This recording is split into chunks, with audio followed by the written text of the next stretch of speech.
ನಮಸ್ಕಾರ. 2021 ಕನ್ನಡ ಸಾಹಿತ್ಯ ಪತ್ರಿಕೆ 1ರ ಕೊನೆಯ 2 ಪ್ರಶ್ನೆಗಳನ್ನ ಇವತ್ತಿನ ಕಂತಿನಲ್ಲಿ ನಾವು ಗಮನಿಸ್ತಾ ಹೋಗೋಣ. ಪ್ರಶ್ನೆ 7 ಉಪಪ್ರಶ್ನೆ ಎ, ಔಚಿತ್ಯ ಸಿದ್ಧಾಂತದ ವಿವೇಚನೆಯನ್ನ ಉದಾಹರಣೆಗಳೊಂದಿಗೆ ವಿವರಿಸಿ 15 ಅಂಕಗಳಿಗೆ ಕೊಟ್ಟಿರುವಂತದ್ದು. ಸಂಪೂರ್ಣವಾಗಿ ಇದು ಸಿದ್ಧಾಂತದ ಆಧಾರದಲ್ಲಿ ಕೇಳಿರುವಂತದ್ದು. ನಾವು ಏನು ಅಧ್ಯಯನವನ್ನ ಮಾಡ್ತೀವಿ ನೇರವಾದಂತಹ ಪ್ರಶ್ನೆ ಬಂದಿದೆ. ಹಾಗಾಗಿ ಇಲ್ಲಿ ಯಾವುದೇ ರೀತಿಯಾದಂತಹ ಗೊಂದಲಗಳು ಇಲ್ಲ. ಅಲಂಕಾರ, ಗುಣ, ರೀತಿ, ಧ್ವನಿ ಯಾವುದೇ ಆಗಲಿ ಕಾವ್ಯಾನುಭವವಾದಂತಹ ರಸದ ನಿಲುಗಡೆಯತ್ತ ನಡೆದಾಗ ಮಾತ್ರ ಸಾರ್ಥಕತೆಯನ್ನ ಪಡೆಯುವಂತದ್ದು. ಇದು ಸಾಧಿತವಾಗುವಂತಹ ಮೂಲಭೂತವಾದ ತತ್ವವೊಂದು ಕವಿಗಳು, ಲಾಕ್ಷಣಿಕರು ಮೊದಲಿನಿಂದಲೂ ಗುರುತಿಸಿಕೊಂಡು ಬಂದಿದ್ದಾರೆ. ಎಲ್ಲ ಪರಿಕರಗಳಿಗೂ ಅದರದರ ಸ್ಥಾನವನ್ನ ನಿರ್ದೇಶಿಸಿ ಆ ಮೂಲಕ ಅವುಗಳ ಆಶಯ ಈಡೇರುವಂತೆ ಮಾಡುವಂತಹ ತತ್ವವೇ ಔಚಿತ್ಯ ಅನ್ನುವಂಥದ್ದು. ಸೊ ಔಚಿತ್ಯ ಎಂದರೇನು ಅನ್ನುವಂಥದ್ದು ನೀವು ಪ್ರಾರಂಭದಲ್ಲಿ ಹೇಳ್ತಾ ಹೋಗ್ಬೇಕಾಗತ್ತೆ. ಅಲಂಕಾರ, ಮಾರ್ಗ, ರೀತಿ, ಧ್ವನಿ, ರಸ ಯಾವುದೇ ಚರ್ಚೆಯನ್ನು ತಗೊಂಡಾಗ ಅದರ ಬೆನ್ನೆಲುಬಾಗಿ ನಿಲ್ಲುವಂಥದ್ದೇ ಔಚಿತ್ಯ. ಔಚಿತ್ಯ ಅನ್ನುವಂಥದ್ದು ಒಂದು ಸೂಕ್ತತೆ, ಸೂಟೇಬಲ್ ಅಂತ ನಾವೇನ್ ಕರಿತೀವಿ, ಆ ಸಂದರ್ಭಕ್ಕೆ ಅದು ಉಚಿತವೇ, ಆ ಸಂದರ್ಭಕ್ಕೆ ಅದು ಒಗ್ಗುತ್ತಾ ಇಲ್ಲವಾ ಅನ್ನುವಂಥ ಪ್ರಶ್ನೆಯನ್ನ ಹೇಳುವಂಥದ್ದು. ಇದು ಪ್ರತ್ಯೇಕವಾಗಿ ಕಾವ್ಯದಲ್ಲಿ ನಾವೇನಾದ್ರು ನೋಡಿದಾಗ ಅದು ಕಾವ್ಯದಲ್ಲಿ ಬರುವಂತಹ ಔಚಿತ್ಯದ ಒಂದು ಸಿದ್ಧಾಂತವಾಗಿ ಕಾಣುತ್ತೆ. ಮೊದಲು ಈ ಒಂದು ಭಾಗವನ್ನ ನಿರ್ದೇಶಿಸಿ ಅದಾದ ನಂತರ ಅನೇಕ ಚರ್ಚೆಗಳ ಬಗ್ಗೆ ನಾವು ಹೇಳಬೇಕಾಗತ್ತೆ. ಪಂಡಿತರ ಹೇಳಿಕೆಯ ಮುಖಾಂತರವಾಗಿ ಪ್ರಾರಂಭದಲ್ಲಿ ಭರತ ಹೇಳುವಂಥದ್ದು, ಭರತನ ನಾಟ್ಯಶಾಸ್ತ್ರದಲ್ಲಿ ನೇರವಾಗಿ ಔಚಿತ್ಯದ ಬಗ್ಗೆ ಚರ್ಚೆ ಬರದೇ ಹೋದರೂ ಕೂಡ ಪರೋಕ್ಷವಾಗಿ ಸಂದರ್ಭಕ್ಕೆ ತಕ್ಕ ಹಾಗೆ ಕಾವ್ಯ ಮತ್ತು ಕಾವ್ಯದ ರಚನೆ ಇರಬೇಕು ಅನ್ನುವಂಥದ್ದನ್ನ ಭರತ ಹೇಳುವಂಥದ್ದು ನಾವು ನೋಡ್ತೀವಿ. ಭರತ ಮುನಿಗಳು ಆದೇಶಜೋ ಹಿ ವೇಷಸ್ತು ನ ಶೋಭಾಂ ಜನಯಿಷ್ಯತಿ ಮೇಖಲೋರಸಿ ಬಂಧೇಚ ಹಾಸ್ಯಾಯೋಪಜಾಯತೆ.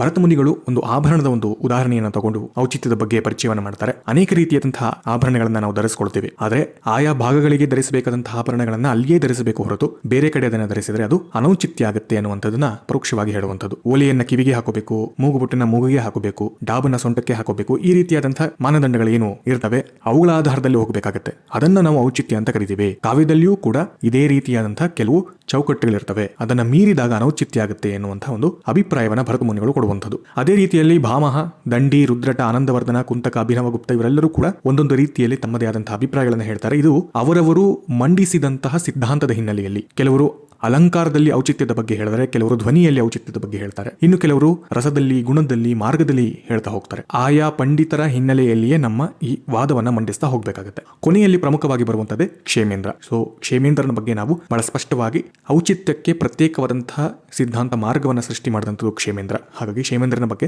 ಸ್ವಲ್ಪ ಹೆಚ್ಚಾಗಿಯೇ ನಾವು ಹೇಳಬೇಕಾಗುತ್ತೆ. ಅದರ ಜೊತೆಗೆ ಕುಪ್ಪುಸ್ವಾಮಿ ಅವರು ಕೊನೆಯಲ್ಲಿ ಈ ಎಲ್ಲಾ ಅಂಶಗಳನ್ನ ಸೇರಿಸಿ ಒಂದು ಚಿತ್ರವನ್ನ, ರೇಖಾಚಿತ್ರವನ್ನ ಕೂಡ ಕೊಡ್ತಾರೆ. ಅದನ್ನ ನೀವು ತಿಪ್ಪೇರುದ್ರ ಸ್ವಾಮಿ ಅವರ ಪುಸ್ತಕದಲ್ಲಿ ನೋಡಬಹುದು. ಅದನ್ನು ನಾನು ಬಲಭಾಗದಲ್ಲಿ ಕೊಟ್ಟಿದ್ದೇನೆ. ಗುಣ, ಅಲಂಕಾರ, ರೀತಿ ಈ ಮೂರನ್ನು ಸ್ಪರ್ಶಿಸುವಂತಹ ಒಳವೃತ್ತ ಅನ್ನುವಂಥದ್ದೇ ವಕ್ರೋಕ್ತಿ. ಗುಣ, ಅಲಂಕಾರ, ರೀತಿಯನ್ನ ಸ್ಪರ್ಶಿಸುವಂತಹ ಒಳವೃತ್ತ. ಹಾಗೆ ಧ್ವನಿ, ಅನುಮಿತಿ ಮತ್ತು ರಸ ಈ ಎಲ್ಲವನ್ನ ಆಧರಿಸುವಂತದ್ದು ಹೊರವೃತ್ತ ಏನಿದೆ ಅದೇ ಔಚಿತ್ಯ ಅಂತ ಹೇಳಿ ಅವರು ಕರೀತಾರೆ. ಸೊ ಈ ರೇಖಾಚಿತ್ರವನ್ನು ಕೂಡ ನೀವು ಅಲ್ಲಿ ಕೊಡಬಹುದಾಗುತ್ತೆ. ಜೊತೆಗೆ ಕಾವ್ಯ ಗಾಯತ್ರಿಯ ಕುರಿತಾಗಿಯೂ ಕೂಡ ಹೇಳಬಹುದು.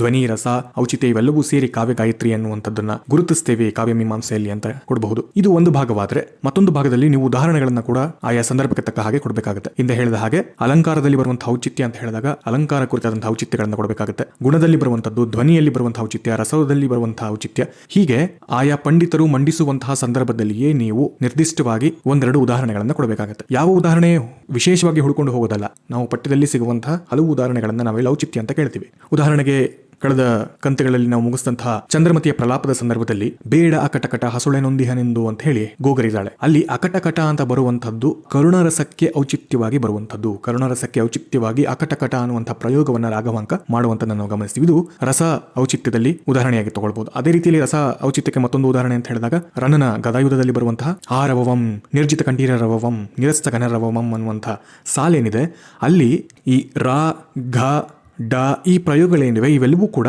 ರೌದ್ರ ರಸದ ಹಿನ್ನೆಲೆಯಲ್ಲಿ ಔಚಿತ್ಯಪೂರ್ಣವಾಗಿ ಬರುವಂತದ್ದನ್ನ ನಾವು ಗಮನಿಸ್ತೀವಿ. ಹೀಗೆ ಆಯಾ ಸಂದರ್ಭಕ್ಕೆ, ಆಯಾ ಸಿದ್ಧಾಂತದ ಹಿನ್ನೆಲೆಯಲ್ಲಿ ನಾವು ಒಂದೊಂದು ಉದಾಹರಣೆಗಳನ್ನ ಕೊಡ್ತಾ ಹೋಗ್ಬೇಕಾಗುತ್ತೆ. ಯಾಕಂದ್ರೆ ಪ್ರಶ್ನೆಯಲ್ಲಿ ಬಹಳ ಸ್ಪಷ್ಟವಾಗಿ ಹೇಳಿದ್ದಾರೆ, ಉದಾಹರಣೆಗಳೊಂದಿಗೆ ವಿವರಿಸಬೇಕು ಅನ್ನುವಂಥದ್ದು. ಪ್ಲಸ್ 15 ಅಂಕಗಳಿಗೆ ಇರೋದ್ರಿಂದ ಎಲ್ಲವನ್ನ ನಾವು ಬಹಳ ಡೀಟೇಲ್ ಆಗಿ ಕೊಡಬೇಕಾಗುತ್ತೆ. ಇದಾದ ನಂತರ ಕೊನೆಯ ಭಾಗದಲ್ಲಿ ಸಾಧ್ಯವಾದರೆ ಪಾಶ್ಚಾತ್ಯ ವಿವೇಚನೆಯನ್ನ ಕೂಡ ಸ್ವಲ್ಪ ಮಟ್ಟಿಗೆ ನೀವು ಕೊಡಬೇಕಾಗುತ್ತೆ. ವೆಸ್ಟರ್ನ್ ಥಾಟ್ ಪ್ರೊಸೆಸ್ ನಲ್ಲಿ ಔಚಿತ್ಯದ ಬಗ್ಗೆ ಏನಾದರೂ ಚರ್ಚೆ ನಡೆದಿದೆಯಾ, ನಡೆದಿದ್ದೇ ಆದರೆ ಏನು ನಡೆದಿದೆ ಅನ್ನುವಂತಹ ಒಂದು ಪ್ಯಾರಾಗ್ರಾಫ್ನ ನೀವು ಕೊಡಬಹುದಾಗುತ್ತೆ. ಇಷ್ಟು ಅಂಶಗಳು ನಿಮಗೆ ಡಾಕ್ಟರ್ ತಿಪ್ಪೇರುದ್ರಸ್ವಾಮಿ ಅವರ ತಾಲೂನಿಕ ಕಾವ್ಯಮೀಮಾಂಸೆಯ ಔಚಿತ್ಯ ವಿವೇಕ ಅನ್ನುವಂತಹ ಪಾಠದಲ್ಲಿ ನಿಮಗೆ ಸಿಗುತ್ತೆ. ಇಷ್ಟು ಡೀಟೇಲ್ಸ್ಗಳು ಅದರ್ ದ್ಯಾನ್ ಎಕ್ಸಾಂಪಲ್ಸ್, ಉದಾಹರಣೆಗಳನ್ನ ಮಾತ್ರ ನೀವು ಪ್ರತ್ಯೇಕವಾಗಿ ಇದಕ್ಕೆ ಆಡ್ ಮಾಡ್ಕೊಳ್ತಾ ಹೋಗಬೇಕಾಗುತ್ತೆ. ಒಟ್ಟಾರೆಯಾಗಿ ಔಚಿತ್ಯ ಸಿದ್ಧಾಂತ ಬಹಳ ನೇರವಾದಂತಹ ಪ್ರಶ್ನೆ ಇರುವಂತದ್ದು. ನೋಟ್ಸ್ ನಲ್ಲಿ my personal suggestion is Tipperudraswamy ಅವರ ಪುಸ್ತಕದಿಂದ ನೀವು ಈ ಭಾಗಗಳನ್ನ ಆರಿಸಿ ಒಂದು ಕಡೆ ಟಿಪ್ಪಣಿ ಮಾಡಿಕೊಂಡಷ್ಟು ಬಹಳ ಒಳ್ಳೆಯದಾಗುತ್ತೆ. ಮುಂದಿನ ಪ್ರಶ್ನೆ 7B, ಸಮಾಜೋಧಾರ್ಮಿಕ ಪರಿವರ್ತನೆಯೇ ಬಸವಣ್ಣನವರ ಶರಣ ಧರ್ಮದ ಪ್ರಧಾನ ಆಶಯ ಅಂತ ಕೇಳ್ತಿದ್ದಾರೆ. ಅದರ ಬಗ್ಗೆ ಚರ್ಚಿಸಬೇಕು 15 ಅಂಕಗಳಿಗೆ. ಪ್ರಶ್ನೆಯನ್ನ 2-3 ಸಾರಿ ಓದಬೇಕಾಗುತ್ತೆ. ಇಂತಹ ಪ್ರಶ್ನೆಗಳನ್ನ 2-3 ಎಲಿಮೆಂಟ್ ಗಳನ್ನ ಆಡ್ ಮಾಡಿರ್ತಾರೆ ಮತ್ತು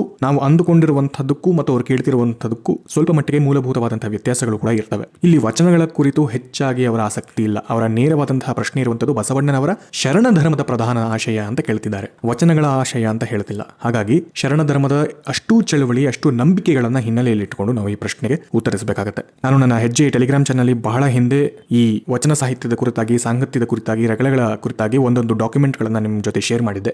ಅದೇ ಡಾಕ್ಯುಮೆಂಟ್ ನಲ್ಲಿ ಬರುವಂತಹ ಅಷ್ಟು ಮಾಹಿತಿಗಳನ್ನ ನೀವೇನಾದ್ರೂ ಉದಾಹರಣೆ ಸಮೇತ ಕೊಟ್ಟರೆ ಆನ್ಸರ್ ಕಂಪ್ಲೀಟ್ ಆಗುತ್ತೆ. ಸೊ ವಚನ ಸಾಹಿತ್ಯದ ಒಂದು ಫೈಲ್ ನಲ್ಲಿ ತೆಗೆದಂತಹ ಮಾಹಿತಿಗಳನ್ನ ಮತ್ತೆ ಹೇಳ್ತಾ ಇದ್ದೀನಿ. ಸಮಾಜ ಮತ್ತು ಧರ್ಮ ಎರಡರ ಬಗ್ಗೆಯೂ ಹೇಳಬೇಕಾಗುತ್ತೆ. ಸಮಾಜೋ ಧಾರ್ಮಿಕ ಪರಿವರ್ತನೆ, ಸಮಾಜದ ಪರಿವರ್ತನೆ ಮತ್ತು ಧಾರ್ಮಿಕ ಪರಿವರ್ತನೆ ಎರಡನ್ನೂ ಬಯಸ್ತಾ ಇರುವಂತದ್ದು ಶರಣ ಧರ್ಮದ ಪ್ರಧಾನ ಆಶಯ ಅನ್ನುವಂಥದ್ದು. ಧಾರ್ಮಿಕ ಆಚರಣೆಗಳ ಸಂದರ್ಭದಲ್ಲಿ ನಾವು ಗಮನಿಸಿ ನೋಡೋದಾದ್ರೆ ವೀರಶೈವ ಲಿಂಗಾಯತ ಧರ್ಮದ ಆಚಾರ ವಿಚಾರಗಳು ಬಹಳ ಸ್ಪಷ್ಟವಾಗಿ ನಮಗೆ ಗೊತ್ತಿರಬೇಕಾಗುತ್ತೆ. ಧಾರ್ಮಿಕ ಪರಿವರ್ತನೆ ಯಾವ ರೀತಿಯಲ್ಲಿ ಆಗಿತ್ತು ಅನ್ನೋದನ್ನ ಹೇಳೋದಕ್ಕೆ ಅಲ್ಲಿ ಅವರ ನಂಬಿಕೆಗಳ ಕುರಿತಾಗಿ ಯೋಗಾಂಗ ತ್ರಿವಿಧಿಯ ಬಗ್ಗೆ ತಿಳ್ಕೊಳ್ಬೇಕು, ಶೂನ್ಯ ಸಂಪಾದನೆ ಅಂದರೆ ಏನು ಅಂತ ತಿಳ್ಕೊಳ್ಬೇಕು, ಷಟ್ ಸ್ಥಳಗಳು ಬಹಳ ಮುಖ್ಯವಾಗಿ ಬರುವಂತದ್ದು, ಭಕ್ತ ಸ್ಥಳ, ಮಾಹೇಶ್ವರ ಸ್ಥಳ, ಪ್ರಸಾದಿ, ಪ್ರಾಣಲಿಂಗಿ, ಶರಣ, ಐಕ್ಯ ಸ್ಥಳಗಳು ಬಹಳ ಮುಖ್ಯವಾಗಿ ಬರುವಂತದ್ದು. ಅಷ್ಟಾವರಣಗಳು ಬರ್ತವೆ, ಗುರು, ಲಿಂಗ, ಜಂಗಮ, ಪಾದೋದಕ, ಪ್ರಸಾದ, ಮಂತ್ರ, ವಿಭೂತಿ, ರುದ್ರಾಕ್ಷ ಅನ್ನುವಂಥದ್ದು. ಹಾಗೆ ಪವಿತ್ರ ತ್ರಯರು ಯಾರು? ಶಿವ, ಶರಣ ಮತ್ತು ಶಕ್ತಿ, ಇವರು ಪವಿತ್ರ ತ್ರಯರು. ಹಾಗೆ ಇಷ್ಟಲಿಂಗ, ಪ್ರಾಣಲಿಂಗ, ಭವಲಿಂಗ ಅನ್ನುವಂಥದ್ದು ಬರುತ್ತೆ. ತ್ಯಾಗಾಂಗ, ಭೋಗಾಂಗ, ಯೋಗಾಂಗ ಅನ್ನುವಂತಹ ಅಂಗಗಳು ಬರ್ತವೆ. ಹಾಗೆ 3 ಆತ್ಮಗಳ ಕುರಿತಂತಹ ಜಿಜ್ಞಾಸೆಯನ್ನು ಕೂಡ ಮಾಡ್ತಾರೆ. ಪ್ರಜ್ಞಜೀವ, ತೈಜಸ ಜೀವ ಮತ್ತು ವಿಶ್ವಜೀವ ಅನ್ನುವಂಥದ್ದು. ಈ ಎಲ್ಲ ಕಾನ್ಸೆಪ್ಟ್ಗಳ ಮೂಲಭೂತವಾದಂತಹ ನಂಬಿಕೆ ಏನು ಅಂತ ಹೇಳಿದ್ರೆ, ಅಂದ್ರೆ ಒಬ್ಬ ವ್ಯಕ್ತಿಯ ಮತ್ತು ವ್ಯಕ್ತಿಯ ನಂಬಿಕೆಯ ನಡುವೆ ಇನ್ನೇನು ನುಸುಳಬಾರದು. ಅದು ವ್ಯಕ್ತಿ ಆಗಿರ್ಬೋದು, ಮತ್ತೊಂದು ವಸ್ತು ಆಗಿರ್ಬೋದು, ಅದು ಬರಬಾರದು. ವೈದಿಕ ಸಂಪ್ರದಾಯದಲ್ಲಿ ಇದ್ದಂತಹ ಕಟ್ಟುಪಾಡುಗಳನ್ನ ಮುರಿದು ಹಾಕಲಿಕ್ಕೆ ಇದೇ ಸರಿಯಾದಂತಹ ಮಾರ್ಗ ಅಂತ ನಂಬಿದಂತದ್ದು. ಅವುಗಳನ್ನ ಹೇಳುವ ಸಂದರ್ಭದಲ್ಲಿ ಈ ಇಷ್ಟು ಮಾಹಿತಿಗಳು ನಿಮ್ಮಲ್ಲಿ ಬರಬೇಕಾಗುತ್ತೆ. ಯಾಕಂದ್ರೆ ಧಾರ್ಮಿಕ ಪರಿವರ್ತನೆಯನ್ನ ತಮ್ಮದೇ ಆದಂತಹ ಆಚರಣೆಗಳ ಮುಖಾಂತರವಾಗಿ ಇದನ್ನ ಪ್ರಸ್ತುತಪಡಿಸ್ತಾ ಹೋಗ್ತಾರೆ. ಹಾಗೆ ಸಮಾಜದ ಒಂದು ಆಯಾಮ ಕೂಡ ಇಲ್ಲಿ ಕೇಳ್ತಾ ಹೋಗಿದ್ದಾರೆ. ಸಮಾಜದ ಪರಿವರ್ತನೆ ಆಗಿರುವಂತದ್ದು ಬಲಭಾಗದಲ್ಲಿ ಅಗೇನ್ ಅದೇ ರೀತಿಯಾದಂತಹ ಪಟ್ಟಿಯನ್ನು ನೀವು ಗಮನಿಸಬಹುದಾಗುತ್ತೆ. ಅಲ್ಲಿ ಸಾಮಾಜಿಕ ಮೌಲ್ಯಗಳನ್ನ ಹೇಳುವಂಥದ್ದು, ಲೋಕಾನುಭವವನ್ನ ಹೇಳುವಂಥದ್ದು, ವಿಡಂಬನೆಯನ್ನ ಮಾಡುವಂಥದ್ದು, ಮಾನವೀಯತೆ, ವೈಚಾರಿಕತೆಯನ್ನು ತಂದುಕೊಡುವಂಥದ್ದು, ಕಾಯಕದ ಮಹತ್ವವನ್ನ ಹೇಳುವಂಥದ್ದು, ಸ್ತ್ರೀ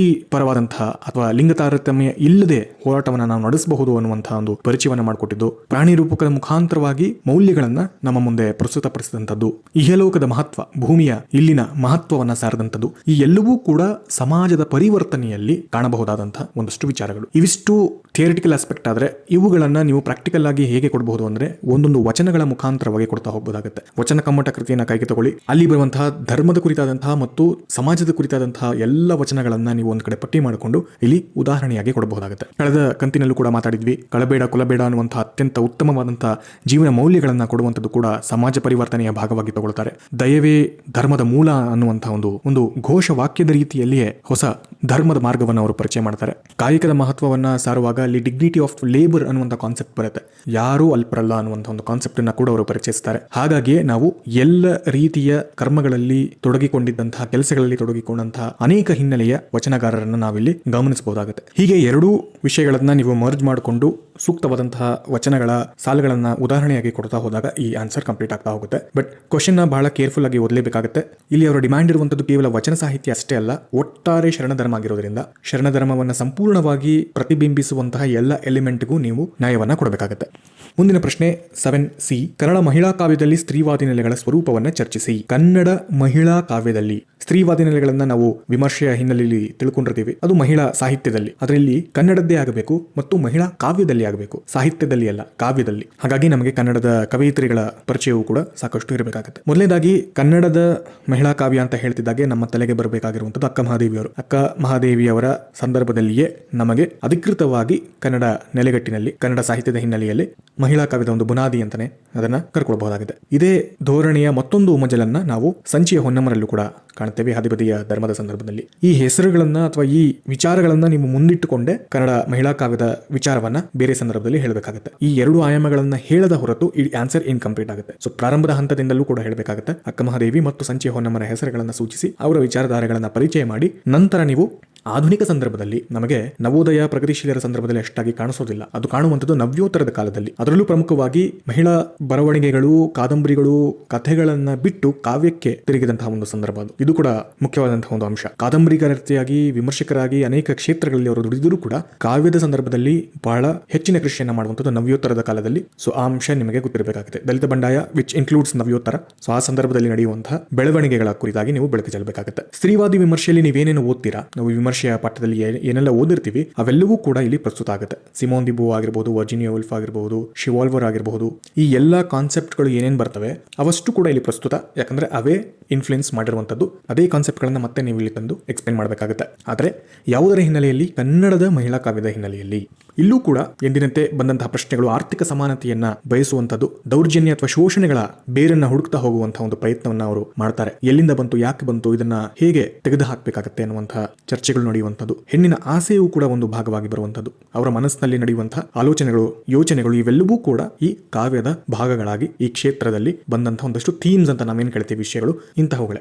ಅವುಗಳಲ್ಲಿ ಪ್ರಮುಖ ಹೆಸರುಗಳನ್ನ ಕೂಡ ನೀವು ಸೂಚಿಸಬೇಕಾಗುತ್ತೆ ವಿತ್ ಎಕ್ಸಾಂಪಲ್ಸ್. ನಮ್ಮ ಪುಸ್ತಕದಲ್ಲಿ ಇರಬಹುದಾದಂತಹ ವಿಜಯ ದಬ್ಬೆ ಅವರ ಶಂಭುಕ ಅನ್ನುವಂತಹ ಒಂದು ಕಾವ್ಯವನ್ನ ನೀವು ಬಳಸ್ಕೊಳ್ಬಹುದು. ಅವರ ಪ್ರಮುಖ ಕವನ ಸಂಕಲನಗಳು ಇರುತ್ತವೆ ಮತ್ತು ನೀರು ಲೋಹದ ಚಿಂತೆ ಅನ್ನುವಂಥದ್ದು. ನೀರು ಲೋಹದ ಚಿಂತೆ ಅನ್ನುವಂಥದ್ದು ಬಹಳ ಹೆಸರನ್ನ ಮಾಡಿದಂತಹ ಒಂದು ಕವನ ಸಂಕಲನ ವಿಜಯ ದಬ್ಬೆ ಅವರದ್ದು. ಸೊ ಪ್ರಮುಖ ಸ್ಥಾನದಲ್ಲಿ ಅವರು ಬರ್ತಾರೆ ಕನ್ನಡ ಮಹಿಳಾ ಕಾವ್ಯ ಅಂತ ಹೇಳಿದಾಗ. ಅದಾನಂತರ ನಮ್ಮ ಪುಸ್ತಕದಲ್ಲಿ ಏನು ಹೊಸಗನ್ನಡ ಕಾವ್ಯ ಅನ್ನುವಂತಹ GH ನಾಯಕರ ಪುಸ್ತಕ ಇದೆ. ಅದೇ ಸಂಕಲನದಲ್ಲಿ ಬರುವಂತಹ ಕವಯಿತ್ರಿಯರ ಕವನಗಳನ್ನ ಕೂಡ ನೀವು ಪರಿಚಯ ಮಾಡ್ಕೊಡ್ಬೇಕಾಗುತ್ತೆ. ನಳಿನಿ ದೇಶಪಾಂಡೆ ಅವರ ಸೀರೆ ಅಂಗಡಿಯಲ್ಲಿ ಮಾದರಿಗೆ ನಿಲ್ಲಿಸಿರುವಂತಹ ಪ್ರತಿಮೆ ಅನ್ನುವಂತಹ ಕಾವ್ಯ ಆಗಿರಬಹುದು, ಲ್ಯಾಂಬ್ರೆಟಾ ವೆಸ್ಪಾ ಅನ್ನುವಂತಹ ಒಂದು ಕಾವ್ಯ ಆಗಿರಬಹುದು. ಬಹಳ ಇಂಪ್ಯಾಕ್ಟ್ಫುಲ್ ಪೊಯಮ್ಸ್ಗಳಿವು, ಪ್ರತಿಭಟನೆಯ ಒಂದು ಶೈಲಿಯಲ್ಲಿ ಬಂದಿರುವಂಥದ್ದು. ಸರ್ವಮಂಗಳವರ ಬೊಂಬೆ ಆಗಿರಬಹುದು, ಮೀನಾಕ್ಷಿ ಹೆಂಗವಳ್ಳಿಯವರು ನನ್ನ ಮನೆಗೆ ನಾನೇ ಒಡತಿ ಆದರೂ ಆತನೇ ನನ್ನ ಒಡೆಯ ಅನ್ನುವಂತಹ ಒಂದು ಅದ್ಭುತವಾದಂತಹ ಒಂದು ಸಾಲುಗಳನ್ನ ಅವರು ಕೊಡ್ತಾ ಹೋಗ್ತಾರೆ ತಮ್ಮ ಕವನದಲ್ಲಿ. ಕಮಲ ಹೆಮ್ಮಿಗೆಯವರ ಕವನ ಇದೆ ಮತ್ತು ಶಶಿಕಲಾ ವಸ್ತ್ರದವರ ಕವನ ಕೂಡ ಇದೆ. ಇವಿಷ್ಟನ್ನು ಮೇಲೆ ಕೊಟ್ಟಿರುವಂತಹ ಹಿನ್ನೆಲೆಗೆ ತಕ್ಕ ಹಾಗೆ ನೀವು ಪೋಣಿಸಿಕೊಂಡು ಎಕ್ಸಾಂಪಲ್ಸ್ ನ ಕೊಡ್ತಾ ಹೋಗಬೇಕಾಗುತ್ತೆ. ಆರ್ಥಿಕ ಸಮಾನತೆ ಅನ್ನುವಂತಹ ಕೂಗನ್ನ ಮೀನಾಕ್ಷಿ ಹೆಂಗವಳ್ಳಿಯವರ ನನ್ನ ಮನೆಗೆ ನಾನೇ ಒಡತಿ ಆದ್ರೂ ಆತನೇ ಒಡೆಯ ಅನ್ನುವಂತಹ ಆ ಸಾಲಿನ ಕೊಡುವ ಮುಖಾಂತರವಾಗಿ ನಿಮ್ಮ ಆನ್ಸರ್ ಬಹಳ ಸುಂದರವಾಗಿ ಸೃಷ್ಟಿ ಆಗ್ತಾ ಹೋಗುತ್ತೆ. ಸೊ ಹೀಗೆ ಪ್ರತಿಯೊಂದು ಎಲಿಮೆಂಟ್ ಅನ್ನ ನೀವು ಕನ್ಸಿಡರ್ ಮಾಡಿದಾಗ ಅದಕ್ಕೆ ಸೂಕ್ತವಾದಂತಹ ಉದಾಹರಣೆಯನ್ನೇ ಅಲ್ಲಲ್ಲೇ ಕೊಡ್ತಾ ಹೋಗಬೇಕಾಗುತ್ತೆ. ಸಿದ್ಧಾಂತವನ್ನ ಒಂದು ಕಡೆ ಬರುವಂತದ್ದು, ಉದಾಹರಣೆಗಳನ್ನ ಒಂದ್ ಕಡೆ ಬರೆಯುವಂತದ್ದಲ್ಲ. ಉದಾಹರಣೆಯೂ ಸಿದ್ಧಾಂತದ ಭಾಗವಾಗಿಯೇ ನೀವು ಅಲ್ಲಿ ಪೋಣಿಸ್ತಾ ಹೋಗುವಂತದ್ದು, ನಿಮ್ಮ ಬರವಣಿಗೆ ಶೈಲಿಯನ್ನ ಪ್ರತಿನಿಧಿಸುವಂತದ್ದು. ಹೀಗೆ ಬರೆಯುವಂತಹ ಚಾನ್ಸಸ್ ಎಲ್ಲರಿಗೂ ಇದೆ. ವಿಷಯಗಳನ್ನ ಕೊಟ್ಟಾಗ ಇಂತಿಂತ ವಿಷಯಗಳನ್ನ ನಾನು ಬರಿಬಲ್ಲೆ ಅನ್ನುವಂಥದ್ದು ಎಲ್ಲರಿಗೂ ಸಾಧ್ಯ. ಆದ್ರೆ ಸಾಹಿತ್ಯದ ಹಿನ್ನೆಲೆಯಲ್ಲಿ ಬರಿಬೇಕು ಅಂತ ಹೇಳಿದಾಗ ಪ್ರತಿಯೊಂದು ವಾಕ್ಯವೂ ಕೂಡ ಅಲ್ಲಿ ಸಾಹಿತ್ಯಾತ್ಮಕವಾಗಿ ಇರಬೇಕಾಗುತ್ತೆ. ಇವುಗಳಲ್ಲದೆ ಇನ್ನೊಂದಷ್ಟು ಹೆಸರುಗಳು ನಿಮಗೆ ಸಿಕ್ಕರೆ ಅವುಗಳನ್ನ ನೋಡುವಂಥದ್ದು. ಸಾಧ್ಯವಾದರೆ ಮ್ಯಾಗಝಿನ್ಸ್ಗಳು ಬರ್ತವೆ ನಿಮಗೆ, ಸುಧಾ ಆಗಿರ್ಬೋದು, ಮಯೂರ ಆಗಿರ್ಬೋದು. ಇವುಗಳಲ್ಲಿ ಚಿಕ್ಕ ಚಿಕ್ಕ ಹನಿಕವನಗಳಾಗಿರ್ಬೋದು, ಚಿಕ್ಕ ಚಿಕ್ಕ ಕಾವ್ಯಗಳು ಬರ್ತವೆ, ಕವನಗಳು ಬರ್ತವೆ. ಹಾಗೆ ಅಲ್ಲಿ ಸಾಹಿತ್ಯದ ವಿಮರ್ಶೆಯ ಕೆಲವೊಂದಿಷ್ಟು ವಿಚಾರಗಳು ಬರ್ತವೆ. ಬಹಳ ಮುಖ್ಯವಾಗಿ ಮಹಿಳಾ ಬರಹಗಾರರಿಗೆ ಅತ್ಯಂತ ಸೂಕ್ತವಾಗಿರುವಂತಹ ಒಂದು ವೇದಿಕೆ ಅವು. ಹೆಚ್ಚಿನ ಮಾಹಿತಿಗಳನ್ನ ನೀವು ಅಲ್ಲಿಂದ ಕಲೆ ಹಾಕಬಹುದಾಗುತ್ತೆ. ಮೇನ್ ಸ್ಟ್ರೀಮ್ ನಲ್ಲಿ ಸಿಗದೆ ಹೋದ್ರೂ ಕೂಡ ಬ್ಲಾಗ್ಗಳಲ್ಲಾಗಿರ್ಬೋದು, ಮಯೂರ, ಸುಧಾ ಅನ್ನುವಂತಹ ಮ್ಯಾಗಝಿನ್ಗಳಲ್ಲಿ ನಿಮಗೆ ಈ ಮಹಿಳಾ ಬರಹಗಾರರ ಮಾಹಿತಿಗಳು ಸಾಕಷ್ಟು ಸಿಗ್ತವೆ. ಅಂಡ್ ಈ ಒಂದು ಪ್ರಶ್ನೆ ಮುಖಾಂತರವಾಗಿ ನೀವು ಗಮನಿಸಬೇಕಾಗಿರುವಂತದ್ದು, ಯಾವ ವಿಷಯವನ್ನ, ಯಾವ ಟಾಪಿಕ್ ಅನ್ನ ನಾವು ನೆಗ್ಲೆಕ್ಟ್ ಮಾಡ್ತಾ ಹೋಗ್ತೀವಿ, ನಾಟ್ ರಿಯಲಿ ಫೇವರೇಟ್ ಅಂತ ಅನ್ಕೊಳ್ತೀವಿ, ಅಂತಹ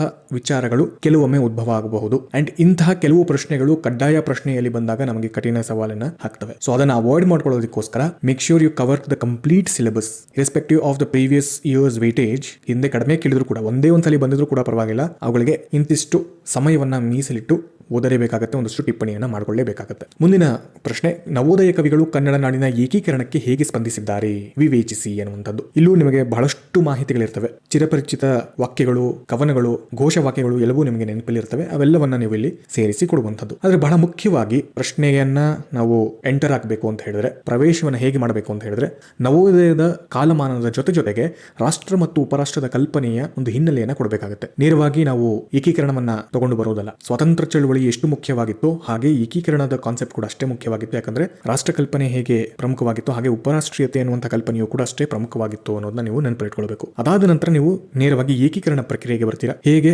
ಮೈಸೂರು ಪ್ರಾಂತ್ಯ ಒಂದನ್ನು ಬಿಟ್ಟರೆ ನಾವು ಮದ್ರಾಸ್ ಆಗಿರ್ಬೋದು, ಬಾಂಬೆ, ಹೈದರಾಬಾದ್ ಈ ಎಲ್ಲ ಪ್ರಾಂತ್ಯಗಳಲ್ಲಿ ಹರಿದು ಹಂಚಿ ಹೋಗಿದ್ದಂತಹ ಭಾಗಗಳನ್ನ ಒಟ್ಟಿಗೆ ಸೇರಿಸಬೇಕಾದಂತಹ ಒಂದು ಸವಾಲು ಅಂದಿನ ಹಿರಿಕರ ಮೇಲೆ ಬರುವಂತದ್ದು. ಅಲ್ಲಿ ಹೋರಾಟಗಾರರದ್ದು ಪ್ರಮುಖವಾದಂತಹ ಒಂದು ಸ್ಥಾನವಾದ್ರೆ ಕವಿಗಳದ್ದು ಮತ್ತೊಂದು ಸ್ಥಾನ. ಹೋರಾಟಗಾರರು they were the face of the whole movement. ಅದಕ್ಕೆ ದನಿಯಾದಂಥವರು ಕವಿಗಳು ಮತ್ತು ಅವರ ಕಾವ್ಯಗಳು. ಅಂದ್ರೆ ಅದಕ್ಕೊಂದು ಭಾವನಾತ್ಮಕವಾದಂತಹ ಒಂದು ಸ್ಪರ್ಶವನ್ನ ಕೊಡ್ತಾ ಹೋಗ್ತಾರೆ. ಫಿಸಿಕಲಿ ಹೋರಾಟಗಾರರು ಅದನ್ನ ಮುಂದೆ ತಗೊಂಡು ಹೋಗ್ತಾ ಇದ್ರೆ, ಇಮೋಷನಲಿ ಮತ್ತು ಮೆಂಟಲಿ ಕವಿಗಳು ಮತ್ತು ಅವರ ಕಾವ್ಯಗಳು ಅವರನ್ನ ಗಟ್ಟಿಗೊಳಿಸ್ತಾ ಇತ್ತು ಅನ್ನುವಂತಹ ಮಾತನ್ನ ನೀವು ನೆನಪಿಸಬೇಕಾಗುತ್ತೆ. ಪ್ರಮುಖ ಬರಹಗಾರರು ಆ ಸಂದರ್ಭದಲ್ಲಿ ಬಂದಂತಹ ಪ್ರಮುಖ ಕವಿಗಳು ಅಥವಾ ಬರಹಗಾರರು ತಿಪ್ಪಯ್ಯ ಮಾಸ್ಟರು, ಬೆಡಗೇರಿ ಕೃಷ್ಣ ಶರ್ಮಾ, ಬೇಂದ್ರೆ, ಕಾರಂತರು, ಕುವೆಂಪು, ಸಕ್ರಿ ಬಾಳಾಚಾರ್ಯ ಆಗಿರ್ಬೋದು, ರಾಜರತ್ನಮ್ಮ ಆಗಿರಬಹುದು, ಹೀಗೆ ಅನೇಕ ಹೆಸರುಗಳು ಅಲ್ಲಿ ಬರ್ತಾ ಹೋಗ್ತವೆ. ಸೊ ಈ ಹೆಸರುಗಳನ್ನ ನೀವು ಅಲ್ಲಲ್ಲಿ ಸೂಚಿಸಬೇಕಾಗುತ್ತೆ. ಜೊತೆಗೆ ಬಹಳ ಮುಖ್ಯವಾಗಿ ಕನ್ನಡ ಕವಿಗಳ ಕೊಡುಗೆಗಳು ಅಂತ ಹೇಳಿದಾಗ ಆ ಪ್ರಮುಖ ಉದಾಹರಣೆಗಳನ್ನ ಕೂಡ ನೀವು ಸೂಚಿಸಲೇಬೇಕಾಗುತ್ತೆ. ಬೈ ಡಿಫಾಲ್ಟ್ ಇಲ್ಲಿ ಹೇಳಿರುವಂತಹ ಅಷ್ಟು ಸಾಲುಗಳು ನಿಮಗೆ ಗೊತ್ತಿರುವಂತಹದ್ದೇ. ಅವುಗಳನ್ನ ಸುಮ್ಮನೆ ಪಟ್ಟಿ ಮಾಡಿದ್ದೀನಿ ನಿಮ್ಮ ನೆನಪಿನಲ್ಲಿ ಇರೋದಕ್ಕೆ. ಜಯ ಭಾರತದ ಜನನೀಯ ತನುಜಾತೆ ಅನ್ನುವಂಥದ್ದಾಗಿರಬಹುದು, ಎಲ್ಲಾದರೂ ಇರು ಎಂತಾದರೂ ಇರು ಕನ್ನಡವಾಗಿರುವಂಥದ್ದು, ಬಾರಿಸು ಕನ್ನಡ ಡಿಂಡಿಮ ಆಗಿರಬಹುದು, ಅಥವಾ ಮಾಸ್ತಿಯವರು ಹೇಳಿದಂಥದ್ದು, ನಾವೆಲ್ಲ ಒಂದೇ ಮನೆಯವರ ಅಣ್ಣ ತಮ್ಮದಿರು, ನಮ್ಮೆಲ್ಲರನ್ನು ಪಡೆದುದೊಂದೇ ನಾಡಿನ ಬಸರು ಎಂದು ನಾವರಿದವೆ ನಮಗೆ ಇನ್ನಾರೆದರು, ಹಾ ನನ್ನ ಸೋದರರೇ ಬನ್ನಿ ಒಂದಾಗಿ ಜಯವದುವ ನಿಮ್ಮ ತೋಳಿನಲ್ಲಿಟ್ಟು ತೂಗಿ ಅನ್ನುವ ಮೂಲಕ ಅವರು ಹಂಬಲಿಸ್ತಾರೆ ಮಾಸ್ತಿಯವರು. ಹಾಗೆ ಸಿರಿಗನ್ನಡಂ ಗೆಲ್ಗೆ ಸಿರಿಗನ್ನಡಂ ಬಾಳ್ಗೆ ಅನ್ನುವಂತಹ ಸಾಲನ್ನ ಕೂಡ ಪ್ರಯೋಗಿಸಿರುವಂತದನ್ನ ನಾವು ಗಮನಿಸ್ತೀವಿ. ಹಾಗೆ ಬೇಂದ್ರೆಯವರ ಪ್ರಮುಖವಾದಂತಹ ಒಂದು ಕವನ ಇದೆ, ಕನಸಿನೊಳಗೊಂದು ಕನಸು ಅನ್ನುವಂಥದ್ದು. ಮನೆಯಿಲ್ಲವೇ ಇರಲು ಪರದೇಶಿಯೇನು, ಮನೆಯೇ ಮುನಿದೆದ್ದಿರಲು ಯಾವ ದೇಶವೇನು ಅನ್ನುವಂಥದ್ದು. ರೋಸು ಹೋಗಿದ್ದಾರೆ. ಕನ್ನಡ ಮತ್ತು ಕನ್ನಡ ನಾಡಿನ ಅಂದಿನ ದಯನೀಯ ಪರಿಸ್ಥಿತಿಯನ್ನು ನೋಡಿ ಬೇಂದ್ರೆಯವರು ರೋಸಿ ಹೋಗಿ ಈ ಒಂದು ಮಾತುಗಳನ್ನು ಹೇಳ್ತಾ ಹೋಗ್ತಾರೆ. ಕನಸಿನೊಳಗೊಂದು ಕನಸು ಅನ್ನುವಂತಹ ತಮ್ಮ ಕಾವ್ಯದಲ್ಲಿ. ಮತ್ತು ಮರೆಯಲಾರದ ಒಂದು ಹೆಸರು ಅಂತ ಹೇಳಿದ್ರೆ ಅದು ರಾಜರತ್ನಂ ಅವರು ಈ ಸಂದರ್ಭದಲ್ಲಿ ಕೊಡಲೇಬೇಕಾದಂತ ಹೇಳಲೇಬೇಕಾದಂತ ಒಂದು ಹೆಸರು. ರತ್ನ ಪದಗಳ ಮುಖಾಂತರವಾಗಿ ನರಕಕ್ಕಿಳಿಸಿ ನಾಲ್ಗೆ ಸೀಳಿಸಿ ಬಾಯಿ ಹೊಲ್ಸಾಕಿದ್ರು ಮೂಗ್ನಲ್ ಕನ್ನಡ ಪದವಾಡ್ತೀನಿ ಅನ್ನುವಂಥ ಒಂದು ಸಾಲನ್ನು ಅವರು ಕೊಡ್ತಾರೆ. ಹೀಗೆ ಈ ಎಲ್ಲ ಆಯಾಮಗಳಿಂದ ನಾವು ನೋಡೋದೇನಂದ್ರೆ ನವೋದಯ ಕವಿಗಳು ಈ ಹೋರಾಟಗಾರರ ಹೋರಾಟದ ದನಿಯಾಗ್ತಾರೆ, ಒಂದು ಅರ್ಥವನ್ನ ಕೊಡ್ತಾ ಹೋಗ್ತಾರೆ, ಭಾವನಾತ್ಮಕವಾದಂತಹ ಒಂದು ಸ್ಪರ್ಶವನ್ನ ಕೊಟ್ಟು ಎಲ್ಲರನ್ನ ಒಗ್ಗೂಡಿಸುವಂತಹ ಒಂದು ಕೆಲಸವನ್ನ ಅವರು ಮಾಡ್ತಾ ಹೋಗ್ತಾರೆ. ಅದೇ ಸಂದರ್ಭದಲ್ಲಿ ಪತ್ರಿಕೆಗಳ ಮಹತ್ವವನ್ನ ಕೂಡ ನೀವು ಹೇಳಬಹುದು, ಸಂಘ ಸಂಸ್ಥೆಗಳ ಮಹತ್ವವನ್ನು ಕೂಡ ಹೇಳಬಹುದು. ಅವರವರದ್ದೇ ಆದಂತಹ ಕ್ಷೇತ್ರಗಳಲ್ಲಿ ಅವರವರದೇ ಆದಂತಹ ಪಾತ್ರಗಳನ್ನ ಮಾಡ್ತಾ ಹೋಗ್ತಾರೆ. ಸೊ ಇಷ್ಟು ವಿಷಯಗಳನ್ನ ನೀವು ಪರಿಚಯ ಮಾಡಿಕೊಡುವ ಮುಖಾಂತರವಾಗಿ ಏಕೀಕರಣದ ಸಂದರ್ಭದಲ್ಲಿ ಯಾವಾಗ ಏಕೀಕರಣ ಆಯಿತು ಮತ್ತು ಮೈಸೂರು ರಾಜ್ಯ ಕರ್ನಾಟಕ ರಾಜ್ಯ ಯಾವಾಗ ಆಯಿತು ಅನ್ನುವಂತಹ ಅಂಶವನ್ನ ಕೂಡ ಹೇಳಿದಾಗ ಒಂದು ಸ್ಪಷ್ಟವಾದಂತಹ ಕನ್ಕ್ಲೂಷನ್ ಅಲ್ಲಿ ಸಿಗ್ತಾ ಹೋಗುತ್ತೆ. ಸೊ ಹೀಗೆ 7ನೇ ಪ್ರಶ್ನೆ ಮುಗಿಯುತ್ತೆ. 8ನೇ ಪ್ರಶ್ನೆ, ಕ್ವಶನ್ ನಂಬರ್ 8A, ಕರ್ನಾಟಕ ಸಾಂಸ್ಕೃತಿಕ ಇತಿಹಾಸಕ್ಕೆ ವಿವಿಧ ರಾಜಮನೆತನಗಳ ಕೊಡುಗೆ. ಇದನ್ನ ವಿವೇಚಿಸಿ 15 ಅಂಕಗಳಿಗೆ. ಈ ಒಂದು ಪ್ರಶ್ನೆ ಸ್ವಲ್ಪ ದ್ವಂದ್ವಕ್ಕೆ ಕಾರಣ ಆಗಬಹುದು. ಯಾಕಂದ್ರೆ ಒಂದು ಬಹಳ ಸುಲಭವಾದಂತಹ ಪ್ರಶ್ನೆ ಇದು. ಸಾಂಸ್ಕೃತಿಕ ಇತಿಹಾಸಕ್ಕೆ ವಿವಿಧ ರಾಜಮನೆತನಗಳ ಕೊಡುಗೆ ಎನ್ನುವಂಥದ್ದು ಬಹಳ ಸುಲಭವಾಗಿದೆ. ಆದರೆ ನಮ್ಮ ಹತ್ರ ಇರುವಂತಹ ಅಷ್ಟು ಮಾಹಿತಿಗಳನ್ನ 3 ಪುಟದಲ್ಲಿ ಬರೆಯುವಂತಹ ಸವಾಲಿರುತ್ತೆ. ಹಾಗಾಗಿ ಇದು ಕಷ್ಟವೂ ಕೂಡ ಹೌದು. ಸೊ ಸ್ವಲ್ಪ ಮಟ್ಟಿಗೆ ನಮಗೆ ಡಿಲೆಮಾ ಅಂತ ಅನ್ಸುತ್ತೆ. ಏನನ್ನ ಬರೀಬೇಕು, ಏನನ್ನ ನಾವು ಸ್ಕಿಪ್ ಮಾಡಬೇಕು, ಯಾವ ಆರ್ಡರ್ ನಲ್ಲಿ ಬರೀಬೇಕು ಅನ್ನುವಂಥದ್ದು. ಇದಕ್ಕೆ ಒಂದು ಟೆಂಪ್ಲೇಟ್ ಅಥವಾ ಒಂದು ಮಾದರಿ ಈ ರೀತಿ ಕಾಣಿಸಬಹುದು. ಮೊದಲಿಗೆ ರಾಜಮನೆತನಗಳು ಯಾವ್ಯಾವಿದೆ ನೆನಪು ಮಾಡ್ಕೊಳ್ಳಿ. ಅದು ಬನವಾಸಿ ಕದಂಬರಿಂದ ಹಿಡಿದು ತಲಕಾಡು ಗಂಗರು, ಕಲ್ಯಾಣಿ ಬಾದಾಮಿ ಚಾಲುಕ್ಯರಾಗಿರಬಹುದು, ರಾಷ್ಟ್ರಕೂಟರು, ಸೇವಣರು, ಹೊಯ್ಸಳರು, ವಿಜಯನಗರರು, ಬಹಮನಿ ಸುಲ್ತಾನರು ಬರ್ತಾರೆ, ಕೆಳದಿ ನಾಯಕರು ಬರ್ತಾರೆ, ಹೈದರ್ ಅಲಿ ಮತ್ತು ಟಿಪ್ಪು, ಕೊನೆಯಲ್ಲಿ ಮೈಸೂರು ಒಡೆಯರು. ಇವೆಲ್ಲವೂ ಕೂಡ ಬೇರೆ ಬೇರೆ ಬೇರೆ ಸಂಸ್ಥಾನಗಳು. ಇವೆಲ್ಲರೂ ಕೂಡ ನಮ್ಮ ರಾಜ್ಯವನ್ನ ಆಳಿದಂಥವ್ರು. ಸೊ ಈ ಒಂದು ನಕ್ಷೆ ನಿಮಗೆ ತಯಾರಾಗ್ತಿದ್ದ ಹಾಗೆ ಇವರು ಸಾಂಸ್ಕೃತಿಕ ಇತಿಹಾಸಕ್ಕೆ ಏನೇನು ಕೊಡುಗೆ ಕೊಟ್ಟಿದ್ದಾರೆ ಅನ್ನುವಂಥದ್ದು ಕ್ಷೇತ್ರಗಳ ಆಧಾರದಲ್ಲಿ ನಿಮಗೆ ಬರುತ್ತೆ. ಆಡಳಿತ, ಆರ್ಥಿಕ, ಸಂಗೀತ, ಸಾಹಿತ್ಯ, ವಾಸ್ತುಶಿಲ್ಪ, ಶಿಲ್ಪಕಲೆ, ಚಿತ್ರಕಲೆ, ಕಲೆ, ನಾಟಕ ಇತ್ಯಾದಿ ಏನೆಲ್ಲ ನೀವು ಕ್ಷೇತ್ರಗಳನ್ನ ನೆನಪು ಮಾಡಿಕೊಳ್ಬಹುದು ಅವಷ್ಟು ಕೂಡ ಒಂದು ಕಡೆ ಬರ್ತವೆ. ಈಗ ನಿಮ್ಮ ಕೆಲಸ ಒಂದೇ, ಒಂದೊಂದು ರಾಜ ಮನೆತನಗಳು ಪ್ರಮುಖವಾಗಿ ಯಾವೆಲ್ಲ ಕ್ಷೇತ್ರಗಳಿಗೆ ಯಾವೆಲ್ಲ ಕೊಡುಗೆಗಳನ್ನ ಕೊಟ್ಟಿವೆ ಎನ್ನುವಂಥದ್ದನ್ನ ಪಟ್ಟಿ ಮಾಡ್ತಾ ಹೋಗುವಂಥದ್ದು. ರೈಟ್ ಫ್ರಮ್ ಬನವಾಸಿ ಕದಂಬರು, ಅಥವಾ ಒಂದು ಕ್ಷೇತ್ರವನ್ನ ಆರಿಸಿಕೊಂಡು ಅಲ್ಲಿ ಇಷ್ಟು ರಾಜಮನೆತನಗಳು ಯಾವೆಲ್ಲ ಕೊಡುಗೆಯನ್ನ ಕೊಟ್ಟಿದೆ ಅನ್ನುವಂಥದ್ದನ್ನ ಕೂಡ ನೀವು ಪಟ್ಟಿ ಮಾಡಬಹುದು. ಸಾಹಿತ್ಯ ಅಂತ ತಗೊಂಡ್ರೆ ಕದಂಬರಿಂದ ಹಿಡಿದು ಮೈಸೂರು ಒಡೆಯರ ಕಾಲದಲ್ಲಿ ಬಂದಂತಹ ಎಲ್ಲ ಕಾಂಟ್ರಿಬ್ಯೂಷನ್ಸ್ ಗಳನ್ನ ಲಿಸ್ಟ್ ಮಾಡಬಹುದು. That is one way of presenting. ಅಥವಾ ವಿಜಯನಗರ ಅಂತ ಹೇಳಿದಾಗ ವಿಜಯನಗರದ ಕೊಡುಗೆ ಅಂತ ಹೇಳಿ ಪ್ರತಿ ಕ್ಷೇತ್ರದಿಂದ 1-2 ಎಕ್ಸಾಂಪಲ್ಸ್ ಗಳನ್ನ ಕೊಡಬಹುದು. I would say the second method, that is ಒಂದೊಂದು ರಾಜಮನೆತನಗಳ ಅಷ್ಟು ಕೊಡುಗೆಗಳನ್ನ ನೆನಪು ಮಾಡಿಕೊಂಡು ಕೊಡುವಂಥದ್ದು. It's a rational way of presenting given the question is about that. ರಾಜಮನೆತನಗಳ ಕೊಡುಗೆ ಆಗಿರೋದ್ರಿಂದ ಒಂದೊಂದು ರಾಜಮನೆತನಗಳು ಏನೇನು ಕೊಟ್ಟಿವೆ ಅನ್ನೋದಕ್ಕೆ ಇದೊಂದು ಸರಿಯಾದಂತಹ ಪ್ರೆಸೆಂಟೇಷನ್ ಅಂತ ನಾನು ಭಾವಿಸ್ತೀನಿ. Otherwise you can choose the other way also. But standard format ಇಷ್ಟೇ. ಇಡೀ ನಮ್ಮ ಸಾಂಸ್ಕೃತಿಕ ಇತಿಹಾಸ ಅಂತ ಹೇಳಿ ಏನೇನು ಓದ್ತೀವಿ ಎಲ್ಲಾ ಪಾಯಿಂಟ್ ಗಳನ್ನ ಕೂಡ ಹೇಳುವಂಥದ್ದು ಅಷ್ಟೇ. ಸೊ ಇದು ಬಹಳ ನೇರವಾಗಿ ಬಂದಿರುವಂಥದ್ದು. ಇಲ್ಲೂ ಕೂಡ ಯಾವುದೇ ಗೊಂದಲಗಳು ಇರೋದಿಲ್ಲ. ಸಮಸ್ಯೆ ನಾನು ಹೇಳಿದ ಹಾಗೆ ಯಾವುದನ್ನ ಬಿಡಬೇಕು, ಯಾವುದನ್ನ ಇಟ್ಕೊಳ್ಬೇಕು ಅನ್ನುವಂಥದ್ದು ಮಾತ್ರ ಸಮಸ್ಯೆ ಆಗುತ್ತೆ. So you are the best person to judge what to do and what not to do. ಇಲ್ಲೂ ಕೂಡ ಯಾವ್ದಾದ್ರು ಕವಿಗಳ ಕಾವ್ಯದ ಸಾಲುಗಳನ್ನ ನೀವು ಇಂಟ್ರೊಡಕ್ಷನ್ ಅಲ್ಲಿ ಅಥವಾ ಕನ್ಕ್ಲೂಷನ್ ಅಲ್ಲಿ ಕೊಟ್ಟು ಇಷ್ಟು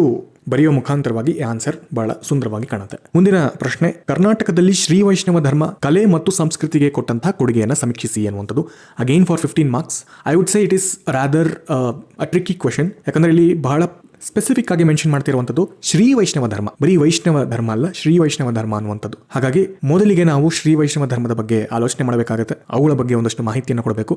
ಅದಾದ ನಂತರವೇ ಅವುಗಳಿಂದ ಬಂದಂತಹ ಕೊಡುಗೆಗಳನ್ನ ನಾವು ಸಮೀಕ್ಷೆಯನ್ನ ಮಾಡಬೇಕಾಗುತ್ತೆ. ವೈಷ್ಣವ ಧರ್ಮದಲ್ಲಿ ಅಥವಾ ವೈಷ್ಣವ ಪಂಥದಲ್ಲಿ ಬಂದಂತಹ ಅನೇಕ ರಾಜಮನೆತನಗಳು ಬಹಳ ಹಿಂದಿನಿಂದಲೂ ಕಾಣುತ್ತೆ. ಅದರ ಪ್ರಶ್ನೆ ಅದಲ್ಲ, ಪ್ರಶ್ನೆ ಇರುವಂತದ್ದು ಶ್ರೀ ವೈಷ್ಣವ. ಅದರ ಪ್ರಾರಂಭ ಅಥವಾ ಅದರ ಅಡಿಪಾಯ ಅಂತ ಹೇಳಿದ್ರೆ ಪ್ರಮುಖವಾಗಿ ನಾವು ರಾಮಾನುಜಾಚಾರ್ಯರ ವಿಶಿಷ್ಟಾದ್ವೈತದ ಹಿನ್ನೆಲೆಯಲ್ಲಿ ನೆನೆಸ್ಕೊಳ್ಬೇಕಾಗುತ್ತೆ. ಆ ಸಂದರ್ಭದಲ್ಲಿ ಬಂದಂಥದ್ದು ಬಹುಶಃ 11ನೇ ಶತಮಾನದ ಸಂದರ್ಭದಲ್ಲಿ ಬಂದಿರುವಂಥದ್ದು. ಹಾಗಾಗಿ ಅಲ್ಲಿಂದ ಈಚೆಗೆ ನಾವು ನೋಡಬಹುದಾದಂತಹ ಸಾಂಸ್ಕೃತಿಕ ಕೊಡುಗೆಗಳನ್ನು ಗಮನಿಸಬೇಕು. Not from the very beginning. From the very beginning ಅಂತ ಹೇಳಿದ್ರೆ ಕದಂಬರಿಂದ ಹಿಡಿದು ಎಲ್ಲವನ್ನ ಹೇಳಬೇಕಾಗುತ್ತೆ ವೈಷ್ಣವ ಧರ್ಮ ಅಂತ ಹೇಳಿ. ಆದರೆ ವೈಷ್ಣವ ಧರ್ಮ ಅಲ್ಲ, ಇದು ಪ್ರತ್ಯೇಕವಾಗಿ ಶ್ರೀ ವೈಷ್ಣವ ಅನ್ನುವಂಥದ್ದು. ವೈಷ್ಣವ ಮತ್ತು ಶ್ರೀ ವೈಷ್ಣವರ ಮೂಲಭೂತ ವ್ಯತ್ಯಾಸವನ್ನು ಕೂಡ ನೀವು ನೆನಪಿಟ್ಕೊಳ್ಬೇಕಾಗುತ್ತೆ. ಯಾಕಂದ್ರೆ ವೈಷ್ಣವರು ನಂಬಿಕೊಂಡಂತಹದ್ದು ವೇದ ಕಾಲೀನದಲ್ಲಿ ಬಂದಂತಹ ಇಂದ್ರ, ರುದ್ರ ಈ ಹೆಸರುಗಳನ್ನ ನಾವೇನು ಓದ್ತೀವಿ ಅವರೆಲ್ಲರೂ ಕೂಡ ಬೇರೆ ಬೇರೆ ಪ್ರತ್ಯೇಕವಾದಂತಹ ಹೆಸರುಗಳು ಅಥವಾ ಪುರಾಣ ಪುರುಷರು ಅಂತ ನಾವು ಕರ್ಕೊಳ್ತೀವಿ. ಅದನ್ನ ವೈಷ್ಣವರು ನಂಬ್ತಾರೆ. ಆದರೆ ಶ್ರೀ ವೈಷ್ಣವರ ನಂಬಿಕೆ ಏನು ಅಂತ ಹೇಳಿದ್ರೆ ಆ ಪುರಾಣ ಪುರುಷರೇನಿದ್ದಾರೆ, ಇಂದ್ರ, ರುದ್ರ ಇವರೆಲ್ಲ ಇದ್ದಾರಲ್ಲ, ಇವರೂ ಕೂಡ ವಿಷ್ಣುವಿನ ಯಾವುದೋ ಒಂದು ಹೆಸರು ಅಥವಾ ರೂಪದಲ್ಲಿ ಕಾಣಿಸಿಕೊಂಡಂತವರು. ಅವರು ಬೇರೆ ಯಾರು ಅಲ್ಲ, ವಿಷ್ಣುವಿನ ಮತ್ತೊಂದು ರೂಪವೇ ಅನ್ನುವಂಥ ನಂಬಿಕೆಯನ್ನು ಉಳ್ಳಂತವರು ಈ ಶ್ರೀ ವೈಷ್ಣವರು. ಅದಕ್ಕೋಸ್ಕರನೇ ವಿಶಿಷ್ಟಾದ್ವೈತ ಅಂತ ಒಂದು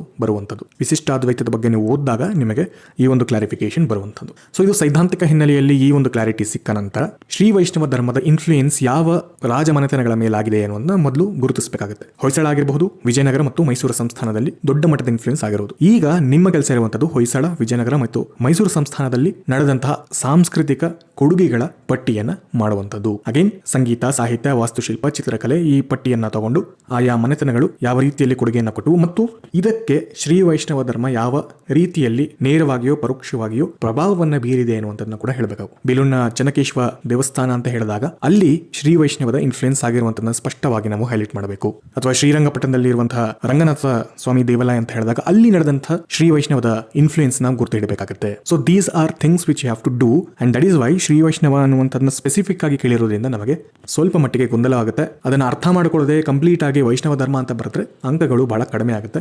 ಯಾಕಂದ್ರೆ ಈ ಒಂದು ಕ್ಲಾರಿಟಿ ಇವ್ಯಾಲ್ಯೂಯೇಟರ್ ಇರುತ್ತೆ, ಆ ಕ್ಲಾರಿಟಿಯನ್ನ ನಾವು ಕೂಡ ಅವರಿಗೆ ತೋರಿಸಬೇಕಾಗುತ್ತೆ. ಸೊ ಇದು question number 8B. Question number 8C, Karnataka ಸಂಗೀತ ಕೀರ್ತನೆಗಳಲ್ಲಿ ಅಂತರ್ವಾಹಿನಿಯಾಗಿ ಹರಿದು ಬಂದಂತಹ ಬಗೆಯನ್ನು ವಿವೇಚಿಸಿ 10 ಅಂಕಗಳಿಗೆ. ಇಲ್ಲಿ ಸಂಗೀತ ಒಂದು ಕಡೆ, ಕೀರ್ತನೆಗಳು ಒಂದು ಕಡೆ, ಒಂದಕ್ಕೊಂದು ಪೂರಕವಾಗಿ ಒಂದರ ಗುಣವನ್ನ ಮತ್ತೊಂದರಲ್ಲಿ, ಒಂದರ ಲಕ್ಷಣವನ್ನ ಮತ್ತೊಂದರಲ್ಲಿ ಯಾವ ರೀತಿಯಲ್ಲಿ ನಾವು ಕಾಣಬಹುದು. ಕೀರ್ತನೆಗಳಿಂದ ಸಂಗೀತ ಏನು ಸ್ವೀಕರಿಸಿದೆ ಅಥವಾ ಸಂಗೀತದಿಂದ ಕೀರ್ತನೆಗಳು ಏನನ್ನ ಸ್ವೀಕರಿಸಿವೆ, ಈ ಅಂಶಗಳನ್ನ ನಾವು ಹೇಳ್ತಾ ಹೋಗ್ಬೇಕಾಗುತ್ತೆ. ಇಲ್ಲಿ ದೊಡ್ಡ ಮಿಸ್ಟೇಕ್ ನಾವು ಮಾಡುವಂಥದ್ದು ಬರೀ ಪುರಂದರದಾಸರನ್ನ ಹೈಲೈಟ್ ಮಾಡ್ತಾ ಹೋಗುವಂಥದ್ದು. ಹೌದು, ಕರ್ನಾಟಕ ಸಂಗೀತಕ್ಕೆ ದೊಡ್ಡ ಕಾಂಟ್ರಿಬ್ಯೂಷನ್ ಇದೆ, ಆದರೆ ಇಲ್ಲೆಲ್ಲೂ ಕೂಡ ಪುರಂದರದಾಸರ ಸಂಗೀತಕ್ಕೂ ಕೀರ್ತನೆಗಳಿಗೆ ಮಾತ್ರ ಸ್ಪೆಸಿಫಿಕ್ ಆಗಿ ಕೇಳ್ತಿಲ್ಲ. ಹಾಗಾಗಿ ನಾವು ಪುಂಡರೀಕ ವಿಠಲರಾಗಿರಬಹುದು, ಶ್ರೀಪಾದರಾಯರು, ಕನಕದಾಸರು, ಜಗನ್ನಾಥದಾಸರು, ವಿಜಯದಾಸರು, ಹೀಗೆ ದಾಸಪಂಥದಲ್ಲಿ ಬಂದಂತಹ ಪ್ರಮುಖ ದಾಸರ ಕೀರ್ತನೆಗಳನ್ನ ಕೂಡ ಇಲ್ಲಿ ಐಡೆಂಟಿಫೈ ಮಾಡುವಂತಹ ಶಕ್ತಿಯನ್ನು ನಾವು ಇಟ್ಕೊಳ್ಬೇಕಾಗುತ್ತೆ. ಸೊ ಸಂಗೀತದ ಮೂಲಕ ಭಕ್ತಿ ಮಾರ್ಗವನ್ನ ಬೋಧಿಸುವಂತಹ ಕ್ರಿಯೆಗೆ ಇವರೆಲ್ಲರೂ ತೊಡಕೊಂಡಿರ್ತಾರೆ. ಹಾಗಾಗಿ ಪುರಂದರದಾಸರನ್ನ ಮುಖ್ಯವಾಗಿರಿಸಿಕೊಂಡು ಈ ಹೆಸರುಗಳನ್ನ ಕೂಡ ನಾವು ಮರಿಬಾರದು. ಇನ್ನು ಕೀರ್ತನೆ ಮತ್ತು ಸಂಗೀತ ಅನ್ನುವಂತಹ ಕಾಂಬಿನೇಷನ್ ಅಲ್ಲಿ ಗಮನಿಸ್ತಾ ಹೋದಾಗ ಕೀರ್ತನೆಗಳನ್ನ ಗಮನಿಸಿ, ಅಲ್ಲಿ 3 ಭಾಗಗಳು ಬರ್ತವೆ: ಪಲ್ಲವಿ, ಅನುಪಲ್ಲವಿ ಮತ್ತು ಚರಣ ಅನ್ನುವಂಥದ್ದು. ಕರ್ನಾಟಕ ಸಂಗೀತದ ಎಲ್ಲ ಕೃತಿಗಳ ಪ್ರಮುಖ ಭಾಗವಾಗಿರೋದನ್ನ ನಾವು ನೋಡ್ತೀವಿ. ಕರ್ನಾಟಕ ಸಂಗೀತದ ಯಾವುದೇ ಕೃತಿಯನ್ನ ಗಮನಿಸಿ ನೋಡಿ, ಅಲ್ಲಿ ಪಲ್ಲವಿ, ಅನುಪಲ್ಲವಿ ಮತ್ತು ಚರಣ ಅನ್ನೋದನ್ನ ನಾವು ಗಮನಿಸ್ತಾ ಹೋಗ್ತೀವಿ. ಇದು ಆಕ್ಚುಯಲ್ ಆಗಿ ಕೀರ್ತನೆಗಳ ಕೊಡುಗೆ. ಕೀರ್ತನೆಗಳಿಂದ ಈ ಒಂದು ಸ್ಟ್ರಕ್ಚರ್ ಬರುತ್ತೆ, ಅದು ಕರ್ನಾಟಕ ಸಂಗೀತ ಸ್ವೀಕರಿಸಿಕೊಳ್ಳುವಂಥದ್ದು. ಹಾಗೆ ಶಾಸ್ತ್ರೀಯ ಸಂಗೀತವನ್ನ ಶ್ರೀಸಾಮಾನ್ಯನಿಗೆ ಪರಿಚಯ ಮಾಡಿಕೊಳ್ಳಲು ಯತ್ನಿಸಿದಂತಹ ಪುರಂದರದಾಸರು ಮಾಯಾಮಾಳವಗೌಳ ರಾಗದಿಂದ ಹಿಡಿದು ಹೊಸಬರಿಗೆ ಶಾಸ್ತ್ರೀಯ ಸಂಗೀತವನ್ನ ಕಲಿಸಿಕೊಡೋದಕ್ಕೆ ಒಂದು ಸುಗಮವಾದಂತಹ ಹಾದಿಯನ್ನ ಅವರು ಹಾಕಿಕೊಡ್ತಾರೆ. ಅನೇಕ ರಾಗಗಳ ಸೃಷ್ಟಿಕರ್ತರಾಗ್ತಾರೆ. ಅದರಲ್ಲಿ ಮಾಯಾಮಾಳವಗೌಳ ಅನ್ನುವಂಥದ್ದು ಬಹಳ ಪ್ರಮುಖವಾದಂಥದ್ದು. ಇದು ಕೀರ್ತನೆಗಳಿಗೆ ಅಳವಡಿಸುವ ಮುಖಾಂತರವಾಗಿ ಅಧಿಕೃತವಾಗಿ ಕರ್ನಾಟಕ ಸಂಗೀತಕ್ಕೆ ಅವರು ಆರಂಭದ ಹೆಜ್ಜೆಗಳನ್ನು ಹಾಕಿಕೊಡ್ತಾರೆ. ಅಷ್ಟೇ ಅಲ್ಲದೆ ಇವತ್ತಿಗೂ ಕೂಡ ಕರ್ನಾಟಕ ಶಾಸ್ತ್ರೀಯ ಸಂಗೀತವನ್ನ ಬಲ್ಲಂತಹವರು, ಅದರ ಬಗ್ಗೆ ಪರಿಚಯ ಇರುವಂತಹವರು ಗಮನಿಸಿ ನೋಡೋದಾದ್ರೆ ಪುರಂದರದಾಸರ ಸರಳೆ ಜಂಟಿ ವರ್ಷಗಳು ಅಂತ ಬರ್ತವೆ. ಅವುಗಳ ಮುಖಾಂತರವಾಗಿ ಅದು ಪ್ರಾರಂಭ ಆಗುತ್ತೆ. ಇದು ಕೂಡ ಕೀರ್ತನೆಗಳ ಹಿನ್ನೆಲೆಯಲ್ಲಿ ಬೆಳೆದು ಬಂದಿರುವಂತದ್ದು. ಇನ್ನು ಪುರಂದರದಾಸರ ಪಿಳ್ಳಾರಿ ಗೀತೆಗಳು ಅಂತ ಕರಿತೀವಿ. ಬಹಳ ಫೇಮಸ್ ಎಕ್ಸಾಂಪಲ್ ಅಂದ್ರೆ ಅದು ಲಂಬೋದರ ಲಕುಮಿಕರ ಅನ್ನುವಂತಹ ಒಂದು ಕೃತಿ. ಸೊ ಈ ಪಿಳ್ಳಾರಿ ಗೀತೆಗಳು ಸಂಗೀತದ ಸ್ವರ ಆಗಿರಬಹುದು, ಸಾಹಿತ್ಯ ತಾಳಗಳಾಗಿರ್ಬೋದು, ಇವುಗಳನ್ನ ಪ್ರಾರಂಭದ ಹಂತದಲ್ಲಿ ಪರಿಚಯ ಮಾಡಿಕೊಡುವಂಥದ್ದು ಈ ಪಿಳ್ಳಾರಿ ಗೀತೆಗಳು. ಅಧಿಕೃತವಾಗಿ ನಾವು ಸಂಗೀತದ ಅಭ್ಯಾಸಕ್ಕೆ ತೊಡಗಿಕೊಳ್ಳುವುದಕ್ಕಿಂತ ಮುಂಚೆ ಪಿಳ್ಳಾರಿ ಗೀತೆಗಳು ಅಭ್ಯಾಸ ಮಾಡುವಂತದನ್ನ ಗಮನಿಸ್ತೀವಿ. ಹಾಗೆ ಉಗಾಭೋಗಗಳ ಬಗ್ಗೆ ಕೂಡ ನೀವು ಬರೀಬೇಕಾಗುತ್ತೆ. ಉಗಾಭೋಗಗಳು ಸಂಗೀತ ಶಾಸ್ತ್ರದ ಒಂದು ಪ್ರಕಾರ ಆಗಿರುತ್ತೆ. ಹರಿದಾಸರು ಭಾರತ ಸಂಗೀತ ಶಾಸ್ತ್ರಕ್ಕೆ ಕೊಟ್ಟಂತಹ ಶ್ರೇಷ್ಠ ಕೊಡುಗೆ ಅದು. ಉಗಾಭೋಗ ಕೃತಿಗಳು 4 ಸಾಲುಗಳಿಂದ 12 ಸಾಲಿನವರೆಗೆ ಹೊಂದಿರುವಂತಹ ಒಂದು ಕೃತಿಗಳು. ಸೊ ಇಷ್ಟು ಆಯಾಮಗಳನ್ನ ನೀವು ಕರ್ನಾಟಕ ಸಂಗೀತ ಮತ್ತು ಕೀರ್ತನೆಗಳ ಅಂತರ್ವಾಹಿನಿ ಅಂತ ಹೇಳಿದಾಗ ಯಾವ ಲಕ್ಷಣಗಳನ್ನ ಎರಡರಲ್ಲೂ ಕಾಣಬಹುದಾಗಿದೆ, ಯಾವುದರಿಂದ ಯಾವುದು ಸ್ವೀಕರಿಸಿಕೊಂಡಿದೆ, ಕೀರ್ತನೆಗಳಿಗೆ ಲಯ ತಾಳ ಈ ಬದ್ಧತೆಯನ್ನ ಕಲ್ಪಿಸಿಕೊಂಡಾಗಲೇ ನಾವು ಕರ್ನಾಟಕ ಸಂಗೀತಕ್ಕೆ ಅಧಿಕೃತವಾಗಿ ಪ್ರವೇಶವನ್ನ ಪಡೆದಂತದ್ದು ಅನ್ನುವಂಥ ಕಾನ್ಸೆಪ್ಟ್ ಅನ್ನ ನೀವು ಇಲ್ಲಿ ಕೊಡಬೇಕಾಗುತ್ತೆ. ನೆನಪಿಟ್ಕೊಳ್ಳಿ, ಪುರಂದರದಾಸರ ಜೊತೆಗೆ ಇತರೆ ದಾಸರ ಕೃತಿಗಳನ್ನ ಕೂಡ ನೀವು ಕೊಡ್ತಾ ಹೋಗ್ಬೇಕಾಗುತ್ತೆ, ಅದನ್ನ ಮರಿಬೇಡಿ. ಕೊನೆಯ ಪ್ರಶ್ನೆ 8D, ದಲಿತ ಬಂಡಾಯ ಸಾಹಿತ್ಯ ವಿಮರ್ಶೆಯ ತಾತ್ವಿಕ ಸ್ವರೂಪಗಳು. ಇದು ಈಗಾಗಲೇ 2 ಬಾರಿ ನಾವು ಚರ್ಚೆಯನ್ನ ಮಾಡಿದ್ದೇವೆ. ದಲಿತ ಸಾಹಿತ್ಯದ ಸಂದರ್ಭದಲ್ಲೂ ಮಾಡಿದ್ದೇವೆ, ದಲಿತ ಬಂಡಾಯ ಅಂತ ಬಂದಾಗಲೂ ಕೂಡ ಮಾಡಿದ್ದೇವೆ. It's the same thing, same theoretical question. ಹಾಗಾಗಿ ಇಲ್ಲಿ ಹೆಚ್ಚು ಚರ್ಚೆ ಮಾಡುವಂತಹ ಅಥವಾ ಹೆಚ್ಚು ಹುಡುಕುವಂತಹ ಪರಿಸ್ಥಿತಿ ಇಲ್ಲ. ಹಿಂದಿನ ಕಂತುಗಳ ದಲಿತ ಬಂಡಾಯ ಕುರಿತಾದಂತಹ ವಿವರಗಳನ್ನ ಮತ್ತೊಮ್ಮೆ ಗಮನಿಸಿಕೊಳ್ಳಿ. ಅದೇ ವಿಚಾರಗಳು ಇಲ್ಲಿ ಮತ್ತೆ ಮರುಕಳಿಸಿ ಬರುವಂಥದ್ದು. ಹೀಗೆ ಪತ್ರಿಕೆ 1 ಸೆಕ್ಷನ್ ಬಿ ಸಮಾಪ್ತಿಯಾಗುತ್ತೆ. ಪ್ರತ್ಯೇಕವಾಗಿ ಸೆಕ್ಷನ್ ಬಿ ಅನ್ನ ಕುರಿತು ಹೇಳೋದಾದ್ರೆ, ಈ ಬಾರಿ ಮೀಮಾಂಸೆ ಮತ್ತು ವಿಮರ್ಶೆಯಿಂದ 70 ಅಂಕಗಳಿಗೆ ಪ್ರಶ್ನೆಗಳು ಬಂದಿದೆ. ಇನ್ನು ಸಾಂಸ್ಕೃತಿಕ ಇತಿಹಾಸ ಈ ಒಂದು ಭಾಗದಿಂದ 130 ಅಂಕಗಳಿಗೆ ಪ್ರಶ್ನೆಗಳನ್ನ ಬಂದಿರೋದನ್ನ ನಾವು ಗಮನಿಸ್ತೀವಿ. ಸಾಂಸ್ಕೃತಿಕ ಇತಿಹಾಸ ಮಿಕ್ಕ ಇತರೆ ಪಾಠಗಳಿಗೆ ಇಡೀ ಪೇಪರ್ 1 ಕನ್ಸಿಡರ್ ಮಾಡಿ ನೋಡೋದಾದ್ರೆ, ಈ ಬಾರಿ ಸಾಂಸ್ಕೃತಿಕ ಇತಿಹಾಸಕ್ಕೆ ಅಥವಾ ಸಾಂಸ್ಕೃತಿಕ ಚರಿತ್ರೆ ಭಾಗಕ್ಕೆ ಹೆಚ್ಚಿನ ವೆಯ್ಟೇಜ್ ಅನ್ನ ಕೊಟ್ಟಿದ್ದಾರೆ. ಮೀಮಾಂಸೆ ಮತ್ತು ವಿಮರ್ಶೆ ಈ ಬಾರಿ ಕಳೆದ ಹಲವು ವರ್ಷಗಳಿಗಿಂತ ಬಹಳ ಕಡಿಮೆ ಅಂಕಗಳನ್ನ ಮೀಸಲು ಇಟ್ಟಿರುವಂತದನ್ನ ನಾವು ಗಮನಿಸಬಹುದು. ಮೀಮಾಂಸೆ ಮತ್ತು ವಿಮರ್ಶೆಯ ಭಾಗವನ್ನ ಗಮನಿಸಿ ನೋಡೋದಾದ್ರೆ ಏನನ್ನ ಇಲ್ಲಿ ಕಲಿಬಹುದು ಅಂತ ಹೇಳಿದ್ರೆ, ಹಿಂದಿನ 3 ವರ್ಷಗಳಿಗಿಂತ ಈ ಬಾರಿ ಪ್ರಶ್ನೆಗಳು ಕಡಿಮೆ. ದಟ್ ಈಸ್ 2018, 19, 20 ಈ 3 ವರ್ಷ ತೆಗೆದು ನೋಡಿದ್ರೆ ಅಲ್ಲಿ ಸುಮಾರು 100 ಅಂಕಗಳಿಗೆ ಕೇಳ್ತಿದ್ರು. 110 ಅಂಕಗಳಿಗೆ. ಈ ಬಾರಿ 70 ಅಂಕಗಳಿಗೆ ಮಾತ್ರ ಕೇಳಿದ್ದಾರೆ. ಹಾಗೆ ಬಂದಿರುವಂತಹ ಪ್ರಶ್ನೆಗಳೇನಿದೆ, ಸುಮಾರು 6 ಪ್ರಶ್ನೆಗಳನ್ನ ಕೇಳಿದ್ದಾರೆ. ಈ 6 ಪ್ರಶ್ನೆಗಳಲ್ಲಿ 2 ನೇರವಾದಂತಹ ಪ್ರಶ್ನೆಗಳು ಬಂದಿದೆ, ಒಂದು ಔಚಿತ್ಯ ಸಿದ್ಧಾಂತ ಮತ್ತು ಧ್ವನಿ ಸಿದ್ಧಾಂತದ ಕುರಿತಾಗಿ. ಆ 2 ಪ್ರಶ್ನೆಗಳನ್ನ ಹೊರತುಪಡಿಸಿ ಮಿಕ್ಕ 4 ಪ್ರಶ್ನೆಗಳಲ್ಲಿ ಒಂದು ಸಣ್ಣ ಮಾರ್ಪಾಟನ್ನ ಈ ಬಾರಿ ನಾವು ಕಾಣಬಹುದು. ಅದೇನಂತ ಹೇಳಿದ್ರೆ, ಪ್ರತ್ಯೇಕವಾಗಿ ಕನ್ನಡದ ವಿಮರ್ಶೆ ಭಾಗಗಳಿಗೆ ಅವರು ಮಣೆಯನ್ನು ಹಾಕಿರುವಂಥದ್ದು. ಸ್ಥೂಲವಾಗಿ ವಿಮರ್ಶೆಯ ಬಗ್ಗೆ, ರೂಪನಿಷ್ಠ ವಿಮರ್ಶೆ ಬಗ್ಗೆ, ಬ್ರಿಟಿಷ್ ರೂಪನಿಷ್ಠ ವಿಮರ್ಶೆ, ಅಮೆರಿಕನ್ ವಿಮರ್ಶೆ, ಚಾರಿತ್ರಿಕ ವಿಮರ್ಶೆ ಈ ರೀತಿಯಾಗಿ ಕೇಳಿಲ್ಲ. ಅವರು ಪ್ರತ್ಯೇಕವಾಗಿ ಕನ್ನಡದ ವಿಮರ್ಶಾ ಗುಣಗಳ ಬಗ್ಗೆ ಕೇಳಿದ್ದಾರೆ. ಕನ್ನಡ ಸಾಹಿತ್ಯ ವಿಮರ್ಶೆ ಅನ್ನುವಂಥ ಪ್ರಶ್ನೆಯಲ್ಲಿ ಅದನ್ನು ನೋಡಿದ್ವಿ. ಕನ್ನಡದಲ್ಲಿ ಮಾರ್ಕ್ಸ್ ತತ್ವದ ಬಗ್ಗೆ ನೋಡಿದ್ವಿ. ಕನ್ನಡ ಮಹಿಳಾ ಕಾವ್ಯದಲ್ಲಿ ಸ್ತ್ರೀವಾದಿ ಅಂತ ನೋಡಿದ್ವಿ. So they are highlighting the element. ಕನ್ನಡದಲ್ಲಿ ನಡೆದಿರುವಂತಹ ಪ್ರಕ್ರಿಯೆಗಳ ಬಗ್ಗೆ ಮಾತ್ರ ಹೈಲೈಟ್ ಕೊಡಿ ಅಂತ ಕೇಳ್ತಿದ್ದಾರೆ. So this is one small change which we could see this time. ಎರಡನೇದು, ವಿಮರ್ಶೆಯ ಹೆಸರಿನಲ್ಲಿ ಆಧುನಿಕ ಸಾಹಿತ್ಯದ ಭಾಗಗಳನ್ನ ಇಲ್ಲಿ ಆಡ್ ಮಾಡುವಂತ ನಾವು ಗಮನಿಸ್ತೀವಿ. ಅಗೇನ್ ಒಟ್ಟಾರೆ ಸಾಹಿತ್ಯದ ವಿಮರ್ಶೆಯನ್ನ ಹೇಳಿ ಅಂತ ಹೇಳಿದ್ದಾರೆ. ಕನ್ನಡ ಸಾಹಿತ್ಯ ವಿಮರ್ಶೆ ಬಗ್ಗೆ ಹೇಳಿ ಅಂತ ಕೊಟ್ಟಿರುವಂತದ್ದು. ಇಟ್ ಇಸ್ ನಾಟ್ ಪ್ಯೂರ್ಲಿ ವಿಮರ್ಶೆ. ನಾವೇನು ಮೀಮಾಂಸೆ ಮತ್ತು ವಿಮರ್ಶೆ ಅಂತ ಓದ್ತೀವಿ ಅದರ ಒಳಗೆ ಬರುವಂತದ್ದಲ್ಲ, ಅದು ಆಧುನಿಕ ಸಾಹಿತ್ಯಕ್ಕೆ ಸಂಬಂಧಪಟ್ಟಿರುವಂತದ್ದು. ಹಾಗೆ ದಲಿತ ಬಂಡಾಯ ವಿಮರ್ಶೆಯು ಕೂಡ ಆಧುನಿಕ ಸಾಹಿತ್ಯಕ್ಕೆ ಸಂಬಂಧಪಟ್ಟಿರುವಂತದ್ದು. So it is slightly hidden in the name of criticism. ವಿಮರ್ಶೆಯ ಮುಖವಾಡವನ್ನು ಧರಿಸಿ ಅದು ಬಂದಿರುವಂತದ್ದು, but it actually belongs to ಆಧುನಿಕ ಸಾಹಿತ್ಯ, ಮಾಡರ್ನ್ ಲಿಟರೇಚರ್ ನಲ್ಲಿ ಬರುವಂತದ್ದು. ಸೊ ಕನ್ಫ್ಯೂಸ್ ಮಾಡ್ಕೊಳ್ಬೇಡಿ. ಇದನ್ನ CN ರಾಮಚಂದ್ರ ಅವರ ಪುಸ್ತಕದಲ್ಲಿ ಅಥವಾ OL ನಾಗಭೂಷಣ ಸ್ವಾಮಿ ಅವರ ಪುಸ್ತಕದಲ್ಲಿ ಹುಡುಕ್ತೀನಿ ಅಂತ ಹೇಳಿದ್ರೆ ಚಾನ್ಸಸ್ ಆರ್ ವೆರಿ ಲೆಸ್, ಯಾಕಂದ್ರೆ ಇದು ಆಧುನಿಕ ಸಾಹಿತ್ಯದಿಂದ ಬಂದಿರುವಂತದ್ದು. But irrespective of that we will have to consider ಅದು ವಿಮರ್ಶೆಯ ಭಾಗವೇ. ಸೊ ಈ 2 ಮಾರ್ಪಾಟುಗಳನ್ನು ಈ ಬಾರಿ ಮಾಡ್ಕೊಂಡಿದ್ದಾರೆ. You should be careful. ಮುಂದಿನ ವರ್ಷವೂ ಕೂಡ ಇಂತಹ ಮಾರ್ಪಾಟುಗಳು ಕಂಟಿನ್ಯೂ ಆಗಬಹುದು. ಬಿಕಾಸ್ ಈಗಾಗಲೇ ಒಂದು ಪ್ಯಾಟರ್ನ್ ಅನ್ನು ಅವರು ಸೆಟ್ ಮಾಡಿರೋದ್ರಿಂದ ಮುಂದಿನ ವರ್ಷ ಪ್ರಶ್ನೆ ಪತ್ರಿಕೆಯನ್ನು ಸಿದ್ಧತೆಯನ್ನ ಮಾಡುವಂತವರು ಇದನ್ನೇ ಮಾನದಂಡವಾಗಿಟ್ಕೊಂಡು ಹೊಸ ಪ್ರಶ್ನೆಗಳನ್ನ ಸೃಷ್ಟಿ ಮಾಡ್ತಾ ಹೋಗ್ತಾರೆ. ಮೇಲಿನ ಅಂಶಗಳನ್ನು ಪರಿಗಣಿಸಿ ನಮ್ಮ ಅಧ್ಯಯನವನ್ನ ಪ್ರತ್ಯೇಕವಾಗಿ ಕನ್ನಡದ ಮೇಲೆ ಕೇಂದ್ರಿತವಾಗಿ ಇನ್ನಷ್ಟು ಆಳಕ್ಕೆ ಹೋಗಬೇಕಿದೆ. ಇದುವರೆಗೂ ಅಷ್ಟು ಆಳಕ್ಕೆ ನಾವು ಹೋಗಿರಲಿಲ್ಲ. ಪರಿಚಯ ಇದೆ, ಆದರೆ ಅವುಗಳ ಬಗ್ಗೆ ಮತ್ತಷ್ಟು ಅಧ್ಯಯನವನ್ನ ಮಾಡುವಂತ ಅವಶ್ಯಕತೆ ಇದೆ. ಮಾರ್ಕ್ಸ್ವಾದಿ ತತ್ವ ಅಂತ ಹೇಳಿದಾಗ ಕನ್ನಡದ ಕೆಲವು ಕೃತಿಗಳ ಬಗ್ಗೆಯೋ ಇಲ್ಲಿನ ಚರ್ಚೆಗಳ ಬಗ್ಗೆ ಮಾತ್ರ ಓದಿರ್ತೀವಿ. ಆದ್ರೆ 10-15 ಅಂಕಗಳಿಗೆ ಕೇಳಿದಾಗ ಬರೆಯಬಹುದಾದಷ್ಟು ಸಂಪನ್ಮೂಲಗಳ ಕೊರತೆ ಇರೋದ್ರಿಂದ ಅವುಗಳ ಬಗ್ಗೆ ನಾವು ಹೆಚ್ಚಿನ ಆದ್ಯತೆಯನ್ನ ಕೊಡಬೇಕಾಗತ್ತೆ. ಹಾಗಿದ್ರೆ ನಾವು ಏನ್ ಮಾಡಬಹುದು ಅಂತ ಹೇಳಿದ್ರೆ, ನವೋದಯ, ಪ್ರಗತಿಶೀಲ, ನವ್ಯ, ದಲಿತ ಬಂಡಾಯ ಅಂತ ಏನಿದೆ ಈ ಮುಂತಾದವುಗಳನ್ನ ಆಯಾ ವಿಮರ್ಶಾ ಗ್ರಂಥಗಳಿಂದಲೇ ಓದಬೇಕು. ಆದಷ್ಟು ಮಾರುಕಟ್ಟೆಗಳಲ್ಲಿ ಲಭ್ಯ ಇರುವಂತಹ ವಿಮರ್ಶಾ ಗ್ರಂಥಗಳೇನಿದೆ ಅವುಗಳನ್ನು ಹುಡುಕಿಕೊಂಡು ಸ್ವಲ್ಪ ಮಟ್ಟಿಗೆ ಆಳದ ಅಧ್ಯಯನ ಮಾಡಿ ಒಂದೇ ಪುಸ್ತಕದಲ್ಲಿ ಎಲ್ಲಾ ಸಿಗುತ್ತೆ ಅನ್ನುವಂತಹ ಭ್ರಮೆಯಲ್ಲಿ ಇರಬೇಡಿ. ಪ್ರತಿಯೊಂದಕ್ಕೂ ಪ್ರತ್ಯೇಕವಾಗಿ ಮಾರುಕಟ್ಟೆಗಳಲ್ಲಿ ಹೋಗಿ ಹುಡುಕೊಳ್ಳಿ, ಸಿಗುತ್ತೆ. ನಿಮಗೆ ಸೂಕ್ತ ಅನಿಸುವಂತಹ ಒಂದು ಪುಸ್ತಕವನ್ನು ಕೊಂಡು ಅವುಗಳನ್ನ ಅಧ್ಯಯನ ಮಾಡಿ ಹೆಚ್ಚಿನ ವಿಷಯಗಳನ್ನ ಟಿಪ್ಪಣಿಯ ಮಾದರಿಯಲ್ಲಿ ಬರೆದಿಟ್ಕೊಳ್ಳಿ. ಇನ್ನು ಮೀಮಾಂಸೆಯ ಭಾಗ ಬಹಳ ನೇರವಾಗಿ ಬಂದಿರುವಂತದ್ದು. ತೀನಂಶ್ರೀ ಮತ್ತು ತಿಪ್ಪೇರುದ್ರ ಸ್ವಾಮಿ ಅವರ ಪುಸ್ತಕಗಳೇ ಸಾಕಾಗುತ್ತೆ. ಐ ವುಡ್ ಸ್ಟಿಲ್ ಸೇ ನೋಟ್ಸ್ಗಿಂತ ಈ 2 ಟೆಕ್ಸ್ಟ್ ಬುಕ್ಗಳು ಬಹಳ ಹೆಲ್ಪ್ ಮಾಡುತ್ತೆ. ನೋಟ್ಸ್ ಅನ್ನು ಮುಗಿಸ್ಕೊಂಡಂತವರು ಅಟ್ಲೀಸ್ಟ್ ತಿಪ್ಪೇರುದ್ರ ಸ್ವಾಮಿ ಅವರ ಪುಸ್ತಕದ ಅಧ್ಯಯನವನ್ನ ಒಮ್ಮೆ ಮಾಡಿಕೊಂಡ್ರೆ ಒಳ್ಳೆಯದು. ಇನ್ನು ಸಾಂಸ್ಕೃತಿಕ ಇತಿಹಾಸದ ಕಡೆ ನೋಡೋದಾದ್ರೆ, ಹಿಂದೆ ಹೇಳಿದ ಹಾಗೆ 2014ರಿಂದ 2017ರವರೆಗೆ ಈ ಒಂದು ಪಾಠಕ್ಕೆ ಹೆಚ್ಚಿನ ಮಹತ್ವ ಇತ್ತು. So this is not A new trend. ಸಾಂಸ್ಕೃತಿಕ ಇತಿಹಾಸಕ್ಕೆ ರಾತ್ರೋರಾತ್ರಿ 130-140 ವೇಟೇಜ್ ಕೊಟ್ಟಿಲ್ಲ. 2014ರಲ್ಲೂ ಇದೇ ರೀತಿಯಾದಂತಹ ವೇಟೇಜ್ ಇತ್ತು. ಸೊ ಇದನ್ನ ಅಬ್ಸರ್ವ್ ಮಾಡಿದ್ದಿದ್ರೆ, ಕಲ್ಚರಲ್ ಹಿಸ್ಟ್ರಿಗೆ ನೀವೇನಾದ್ರು ಸ್ವಲ್ಪ ಇಂಪಾರ್ಟೆನ್ಸ್ ಅನ್ನ ಈಕ್ವಲ್ ಆಗಿ ಕೊಟ್ಟಿದ್ದಿದ್ರೆ ಈ ಬಾರಿಯ ಪ್ರಶ್ನೆಗಳು ನಿಮಗೆ ನೇರವಾಗಿ ಕಾಣ್ತಾ ಹೋಗುತ್ತೆ. ಹಾಗೆ ಈ ಬಾರಿ ಕೂಡ ಹೆಚ್ಚು ಪ್ರಶ್ನೆ ಪ್ರಶ್ನೆಗಳನ್ನ ಹೆಚ್ಚು ಅಂಕಗಳನ್ನ ಅದರಿಂದ ಗಮನಿಸಬಹುದು. ಸೋರ್ಸ್ ತುಂಬಾ ಇದೆ ಫಾರ್ ಕಲ್ಚರಲ್ ಹಿಸ್ಟ್ರಿ. ಪಾಲಾಕ್ಷ ಆಗಿರ್ಬೋದು, ತಿಪ್ಪೇರುದ್ರಸ್ವಾಮಿ ಆಗಿರ್ಬೋದು, ಇತ್ತೀಚೆಗೆ ಮಾರ್ಕೆಟ್ ನಲ್ಲಿ ಸುಮಾರು ಪುಸ್ತಕಗಳು ಬರ್ತಾ ಇದೆ. KS ಲೆವೆಲ್ ನಲ್ಲಿ ಇರುವಂತಹ ಪುಸ್ತಕ ಆಗಿರ್ಬೋದು, ಅಲ್ಲೂ ಕೂಡ ಒಳ್ಳೊಳ್ಳೆ ಪುಸ್ತಕಗಳಿರುವಂತಹ ಮಾಹಿತಿ ಇದೆ. ಸೊ ಇಷ್ಟನ್ನು ತಗೊಂಡು ಒಳ್ಳೆಯ ಟಿಪ್ಪಣಿಗಳನ್ನ ಮಾಡಿಕೊಳ್ಳಿ. ಯಾಕಂದ್ರೆ ಮಾಹಿತಿಗೆ ಕೊರತೆ ಇಲ್ಲ. ನೀವು ಕೊರತೆ ಇದೆ ಅಂತ ಹೇಳಿ ಕೊರಗಬೇಡಿ. ಹುಡುಕಿ, ಖಂಡಿತ ಸಿಗುತ್ತೆ. ಒಳ್ಳೊಳ್ಳೆ ಮಾಹಿತಿಗಳು ಸಿಗ್ತಾ ಇದೆ. ವಿಕಿಪೀಡಿಯಾದಲ್ಲೂ ಸಿಗ್ತಾ ಇದೆ, ಯೂಟ್ಯೂಬ್ ನಲ್ಲೂ ಸಿಗ್ತಾ ಇದೆ. ಸೊ ಎಲ್ಲಾ ಮಾಹಿತಿಗಳನ್ನ ಕಲೆ ಹಾಕಿಕೊಳ್ಳುವಂಥದ್ದು ನಿಮ್ಮ ಕೆಲಸ ಆಗುತ್ತೆ. ನಾನು ಶೇರ್ ಮಾಡಿದಂತ ಒಂದು ಡಾಕ್ಯುಮೆಂಟ್ ನಲ್ಲೂ ಕೂಡ ನಾನು ರಾಜಮನೆತನಗಳ ಆಧಾರದಲ್ಲಿ ಆಗಿರ್ಬೋದು, ಕ್ಷೇತ್ರಗಳ ಆಧಾರದಲ್ಲಿ ಟಿಪ್ಪಣಿಯನ್ನು ಮಾಡ್ಕೊಳ್ಳಿ ಅಂತ ಒಂದು ಕಡೆ ಶೇರ್ ಮಾಡಿದ್ದೆ. So I am repeating the same suggestion here again. ರಾಜಮನೆತನಗಳು ಮತ್ತು ಕ್ಷೇತ್ರಗಳ ಆಧಾರದಲ್ಲಿ, ಕ್ಷೇತ್ರ ಅಂತ ಹೇಳಿದ್ರೆ ಸಂಗೀತ, ನೃತ್ಯ, ನಾಟಕ, ಇದೇ ಕ್ಷೇತ್ರಗಳ ಆಧಾರದಲ್ಲಿ ಟಿಪ್ಪಣಿ ಮಾಡಿಕೊಂಡ್ರೆ ಒಳ್ಳೆದಾಗುತ್ತೆ. ತಿಪ್ಪೇರುದ್ರಸ್ವಾಮಿ ಮತ್ತು ಪಾಲಾಕ್ಷ ಅವರ ಪುಸ್ತಕಗಳು one of the best resources for this. Almost ಎಲ್ಲ ಕ್ವಶನ್ಸ್ಗಳಿಗೂ ಈ 2 ಪುಸ್ತಕದಿಂದಲೇ ನೀವು ಮಾಹಿತಿಗಳನ್ನ ಕಲೆ ಹಾಕಬಹುದಾಗಿತ್ತು. Of course including the internet resource. ಮತ್ತೊಂದು ಬಹಳ ಮುಖ್ಯವಾದಂತಹ ಅಂಶ ಇಲ್ಲಿ ನೆನಪಿಟ್ಕೊಳ್ಬೇಕಾಗಿರುವಂತದ್ದು, ಧಾರ್ಮಿಕ ಹಿನ್ನೆಲೆಯಲ್ಲಿ ಇತರ ಕ್ಷೇತ್ರಗಳಿಗೆ ಬಂದಿರುವಂತಹ ಕೊಡುಗೆಗಳ ಬಗ್ಗೆ ಸ್ವಲ್ಪ ಹೆಚ್ಚಿನ ಒಲವು ಈ ಬಾರಿ ತೋರಿಸಿದ್ದಾರೆ.